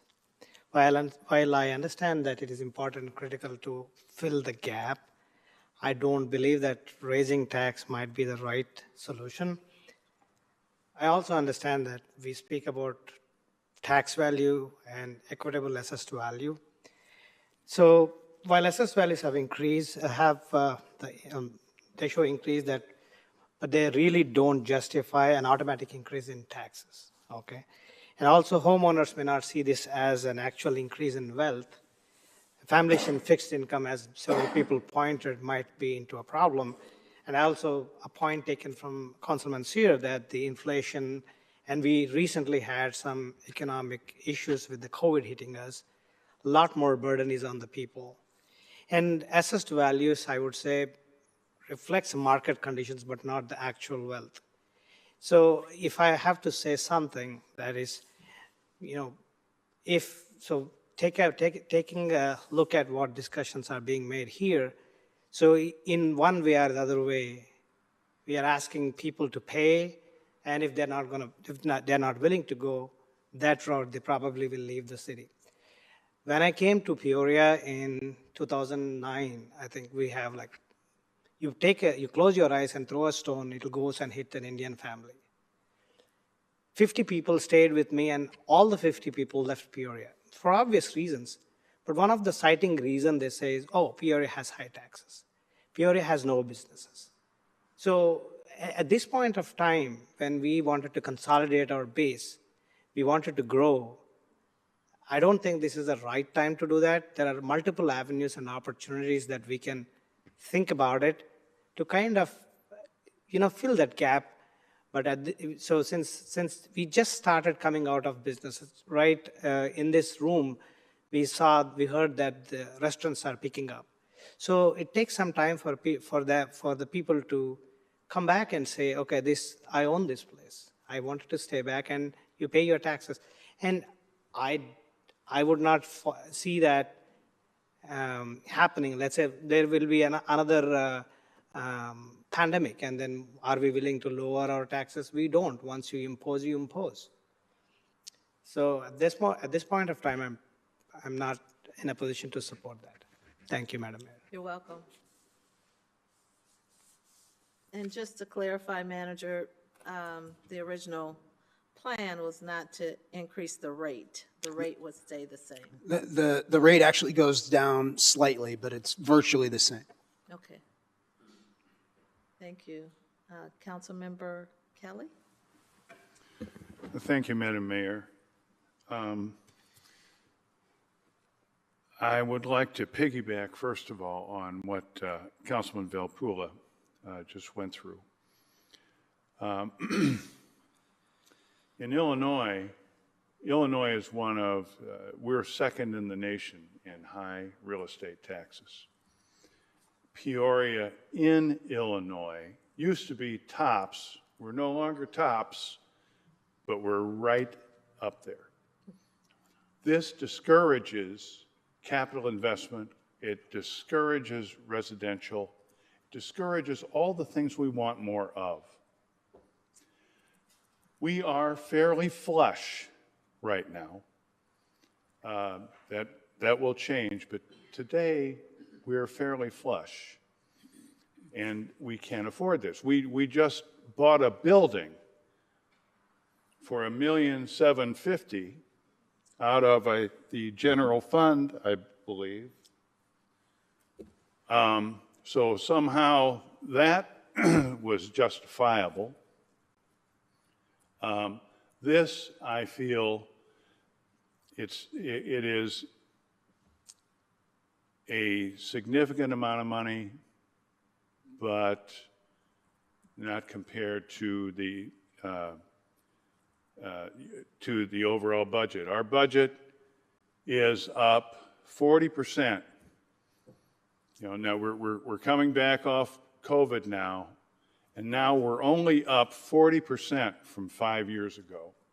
How much income, how much are our citizens' incomes up in the last 5 years? We are, every one of our taxes is way up at the top. We got a 10% sales tax. If you go to a restaurant or whatever, a little more. Okay, we've got, you pay about a 3% rent essentially on your house every year in real estate taxes. You go up and down the line. We need to begin to concentrate on making our city more attractive. Not only, we always talk about all that outside capital. How about the people who live here? How about the people who have businesses here? It's tough going. If we do this, we're only affecting 11 or 12% of people's real estate tax bill. I would like it if the rest of the taxing bodies hopped on board. I'm not confident of that. But at least it makes a headline for our city that says, we get it, folks. We get it, and we're on your side. We can't do everything right now, but we're making a start. Our pension problems are big, and they're going to get bigger and bigger and bigger. If our city is growing and growing and growing during that time, it's going to be easier. The way it'll grow outside of inflation, which is all we're seeing here, the way we can make it really grow is to make investment in our city really better. I think we would all like to see Peoria, Illinois being the best place in the state of Illinois to invest, to live, etc. And we get all wrapped up in our minutia, all of which is important. But the overall picture is we're not doing anything different than we've ever done.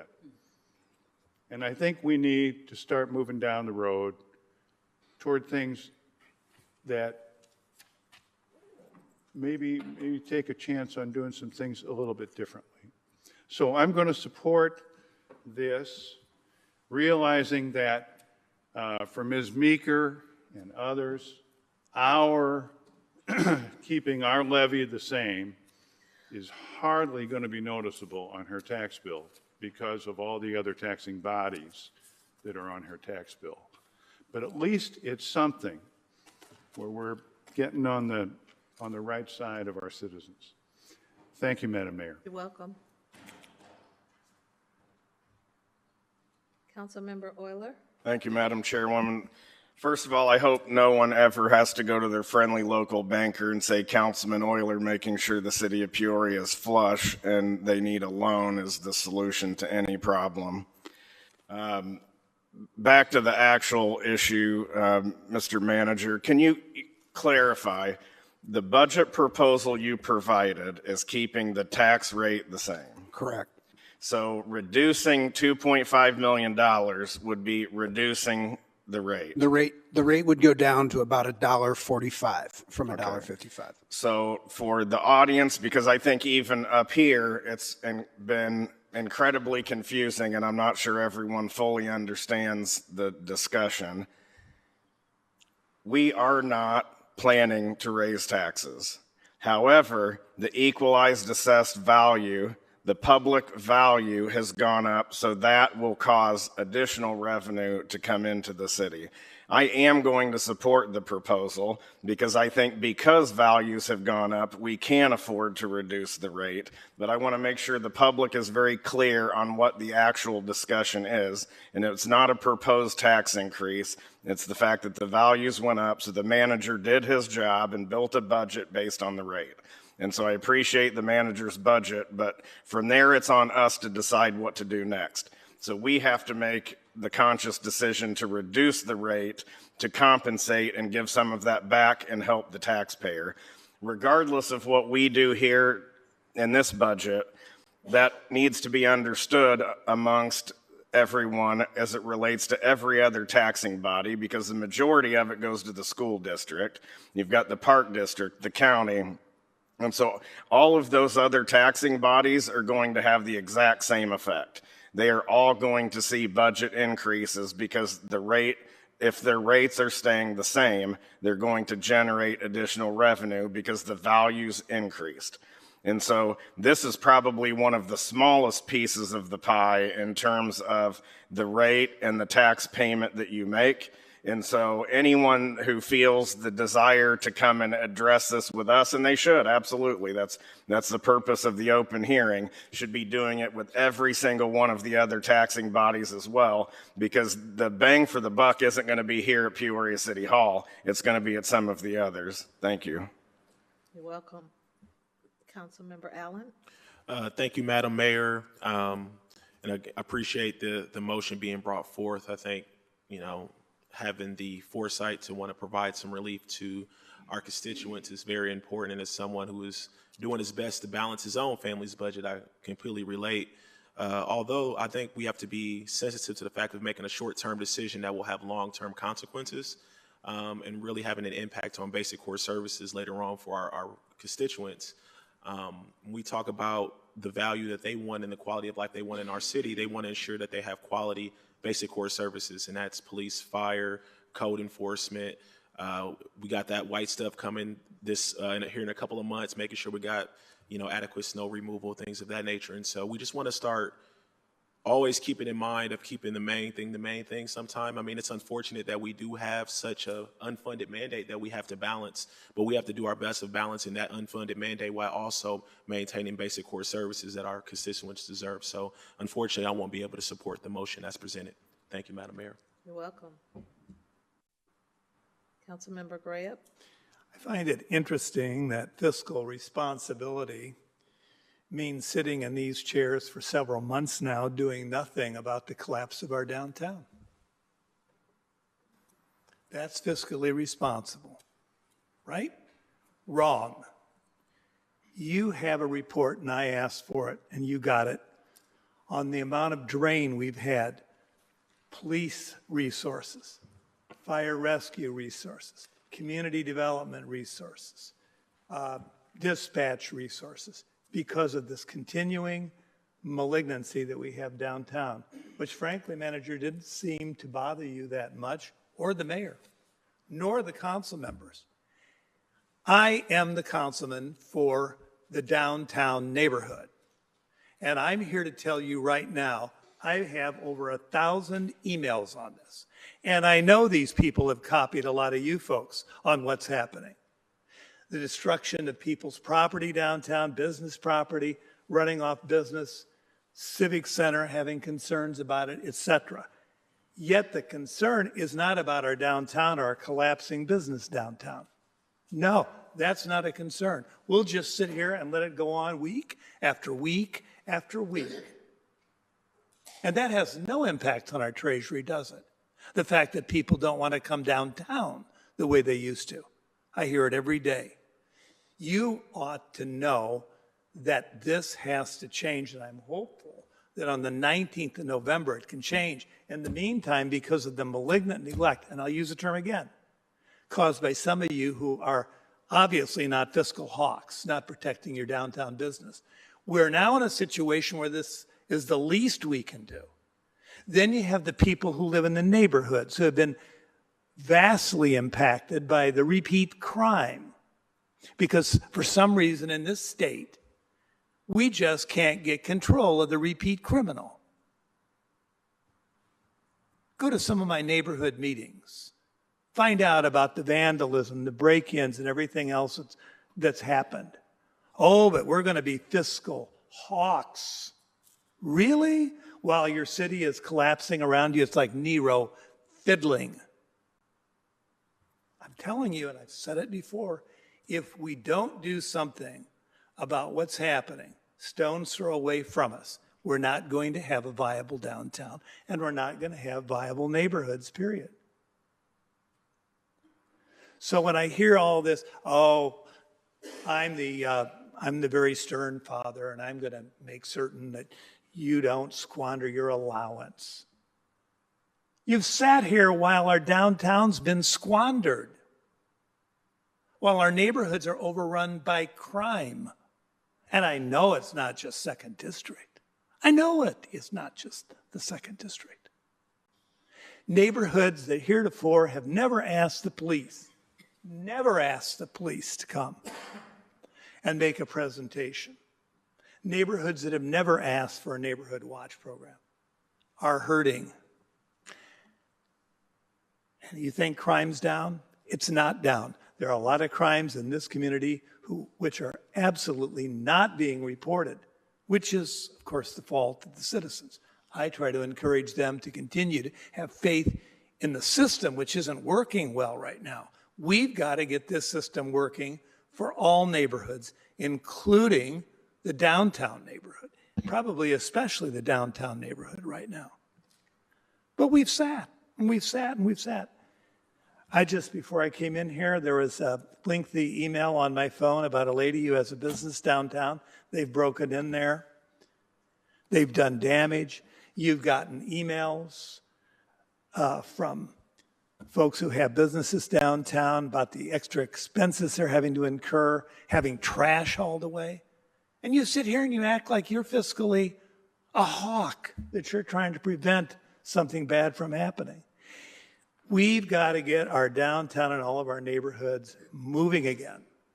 This is not a panacea, but it's a step in the right direction until this council changes the trajectory of where our city is going and we start standing up for law-abiding citizens and people who are following all the rules instead of paying no attention to them and enabling folks who need a push in the right direction.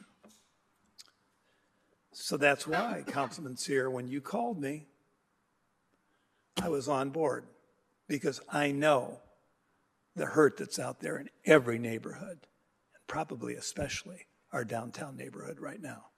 And you'll hear about it in the days coming. Thank you. You're welcome. I think that we're in a strong financial position now. The city is, but I do believe a storm is coming. I believe at some point in our near future, a storm will come, a financial storm that will weaken our position and ultimately impact core services if we take this action. $2.5 million can be numerous positions with staff positions that lead to cuts in services for the city that definitely have an impact on our residents and our neighborhoods and what we can do to improve the quality of life and serve the residents of the city. So that's why, I can't support this. The original recommendation was to leave the tax levy the same, virtually the same, a little bit less, but allow us to have additional revenues to continue paying down the pension debt and to put the city in a position in a few years to maintain our threshold within the reserve funds, the general fund of $25 million, which this will definitely cause that to go down sooner, and at some point to be able to issue bonds to pay down our pension debt. So for those reasons, I can't support the motion. Councilmember Jackson? Thank you, Madam Mayor. I think everybody would appreciate seeing a little bit of relief in their tax rate. One of the reasons I decided to run was the concern about our pension obligations and the fact that, the can had been kicked down the road for years. And so, that is deep on my mind. Mayor, you talked about a financial storm, and I haven't heard us talk at all about how we're going to address the governor's situation with regards to the grocery store, 4.3, how we would make up those funds. But, this is a wonderful idea. The timing for me is problematic given the situation we're going to see with the grocery store. Grocery tax. Grocery tax is what I'm referring to. And we didn't see that. Did we see that coming, Mayor? We didn't see that coming, did we? Did we see that? So I'm just concerned about us putting ourselves in a bit of a bind this soon in the process with regards to our police and fire pension situation. If we were a little further down the line, and then I would feel comfortable. Police and fire, public works, code enforcement, we've cut those departments years past, and those folks still haven't been able to keep up with the amount of work they have to do. So right now, I would be reluctant to support this because city services are essential, and especially when you're talking about police and fire and code enforcement and public works. And so, and the probability that we don't have a crystal ball and we can't foresee what else is brewing out there financially. So I would feel better to err on the side of caution, and I won't be able to support this at this time. Thank you. You're welcome. Councilmember Sear? Thank you, Madam Mayor. First of all, I want to say thank you to all my colleagues for all their inputs. I think it's a great conversation we're having right now, so Thank you very much for your input. Mr. Craddy, it's your turn. Talk to us a little bit about pension. We all know, I think we all know, that down the road, Mr. Manager just said that he wants to chop the cap off that mountain, that cliff eventually. So tell me, when is and I'm sorry I didn't call you, or I don't know if you have that answer, but when's the last time that we had a down market, and what did it do to how much extra money we had to pay for our pension fund? The last year, I believe that they had negative returns in the fund was, I believe, 2 years ago. That increased our unfunded liability close to about $30 million. So we saw our contributions go up about $3 million-ish the last time that we had earnings in the pension funds at a lower rate than what the fund says they should earn.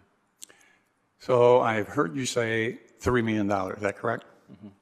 So let's talk about using my colleague, Councilwoman Jackson. Do you have a crystal ball? I'll take that as a no. So from year 2030 to year 2040, you and I had that conversation a couple of meetings ago. Our liability, unfunded liability right now for the pension is about $340 million. Is that correct? So about 366. I'm sorry? 66. 366, thank you. What are your guess that liability, unfunded liability will be at by 2030? My rough estimate would probably be in the neighborhood of 225 to 250 million. So you told us that before. Let's use the high number, or you can use the low, I don't care. Let's use $250 million. So we will bond whoever's in these chairs, and whoever's in that chair over there, the city manager, we will bond $250 million for 20 years. Usually pension obligation bonds extend out a little bit further than 20 years. It really depends on what the market looks like at the time of offering. So 20 years, just for the sake of conversation tonight, $250 million for 20 years, okay? You're looking at 13, something like that, maybe $13 million of payment every year plus interest. So the mountain cap will really be gone, because right now we're paying over $30 million. But for the last 10 years, we would be down, if that plan works, about $13 to $15 million a year, correct? Well, you'd still have the current pension obligations that you have to make for the salaries, which, assuming salary growth over the next 15 years, you're going to have to make those payments at roughly 30% of payroll. So your best guess would be how much money? You're going to be in probably the $25 to $30 million range right there. So $35 million is a lot less than your page, whatever it was here. The graph on page 52, we're at $81 million year 2040. Correct. So by your guess today, which we don't have a crystal ball, but we'll be around $30 million level payment for 10 years. Mr. Craddy, do you believe that level payment would be level for 10 years? What can happen that would increase that level payment? So the payment on the debt specifically will usually be a level payment. Normally you do structure that debt to be a level payment that's taking into account really that spread of interest earnings that you're paying on the bonds versus what you're earning. The problem that is inherent in pension obligation bonds and the risk is if you invest the money in the funds and the fund loses 10% that coming year. Now the city could potentially be again in an unfunded liability situation that the city is having to make up that difference to get to that 90% funded level. In some fashion, the bond rating agencies are going to want a policy usually associated with how quickly you're going to get back to that number, or more than likely you would see a downgrade to the rating. Thank you very much, Mr. Craig. That's a very long explanation, but my point, I think, is very simple. There's just none of us have the crystal ball, especially to what will happen with our investment, bond investment from 2030 to 2040. So I really believe that plan, but I mean, there's just no guarantee. If you look for a guarantee, I don't know where we go for guarantees anymore. So I want to make sure I make that point to all my colleagues that are afraid of the pension. Okay, our pension obligation will be painful down the road, but $2.5 million today, okay, I prefer to celebrate providing relief to our taxpayers in 2025 than being concerned about a stock market that we have zero control over from year 2030 to 2040. The other thing I've heard is, I agree with Mayor Ali. I mean, no, we will have some storms in the future. We had some storms in the past. Last time we had a storm in the pension, we had a pension, what was it called? A pension fee. We had a pension fee for a couple years, and our taxpayers were not happy about it, but we took care of it and we went through that storm. So, Madam Mayor, you are correct. We will have some financial storms in the future. But for now, all I'm trying to do is just celebrate providing some relief for current taxpayers. Thank you very much, all of you guys. That's all I'm going to say about it, but I really appreciate all your comments tonight. Thank you, Madam Mayor. Thank you. Councilmember Kelly? Thank you, Madam Mayor. And thank you, Councilman Sears, for inspiring me to make this short. Thank you, thank you. I would just like to say we look at our situation as something that's never going to change. We adopt policies that are failing in Pittsburgh, in Milwaukee, in Cleveland, in Chicago. We're doing the same things they're doing, and we're expecting a different result. We need to get off that train, or we will fail. This is something those towns don't do. We need to think of some other things that they don't do that work. But just continuing to go along like everybody else means we're deeper and deeper and deeper in the mud all the time. We need a little imagination, and I compliment Councilman Sear on his. Let's all get to work on imagination. Thank you, Madam Mayor. You're very welcome. Seeing no more discussion, I would ask Madam Clerk if you would read the motion. The motion is to reduce the tax levy to the 2024 amount. Is that correct? Oh, sorry. Would you make the motion? Yes, the motion is to keep the property tax levy at the same dollar value as last year. That is the motion. Okay. And that was seconded on by Councilmember Euler. So please cast your ballots.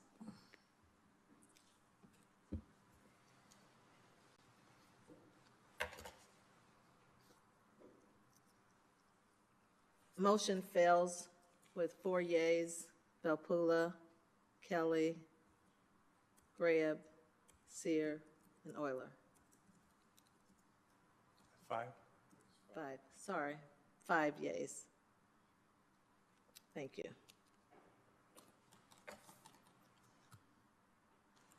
Okay, Mr. Manager, next steps. So the next step. Madam Mayor, can I make one comment? Oh, pardon me. I'll just pull the motion off the table. Okay. You withdrew the motion. I'm withdrawing the motion B. Okay. Yeah. Thank you. Mr. Manager? Thank you, Madam Mayor. At this point, if there are no other motions, staff will be willing to prepare the appropriation ordinance and the levy ordinance with the motions that have been adopted this evening, and we can prepare those for the night of the 12th so that we wouldn't have to have a meeting next Tuesday if council is amenable to that, and then we can have everything ready to go for the adoption of the appropriation ordinance and levy ordinance on November 12th. November 12th. Okay. We won't have to meet next election day, November 5th. Correct. All right. Madam Clerk? We are at citizens' opportunity to address the city council. Do we have any cards? No, we do not. Cards. Do we have an exec? We do. Okay. Yes. We don't have that. Before we go anywhere, do you have a motion to read for executive? Yes, Madam Mayor, we need to move into executive session under 5 ILCS 122C11 to discuss litigation that is probable or imminent. Okay, can I get a motion moved by Councilmember Seer, seconded by Councilmember Euler? Please cast your ballots. Seer and Euler. Oh, shoot. Jackson and Riggenbach. Jackson and Riggenbach. Yeah. Thank you for your service.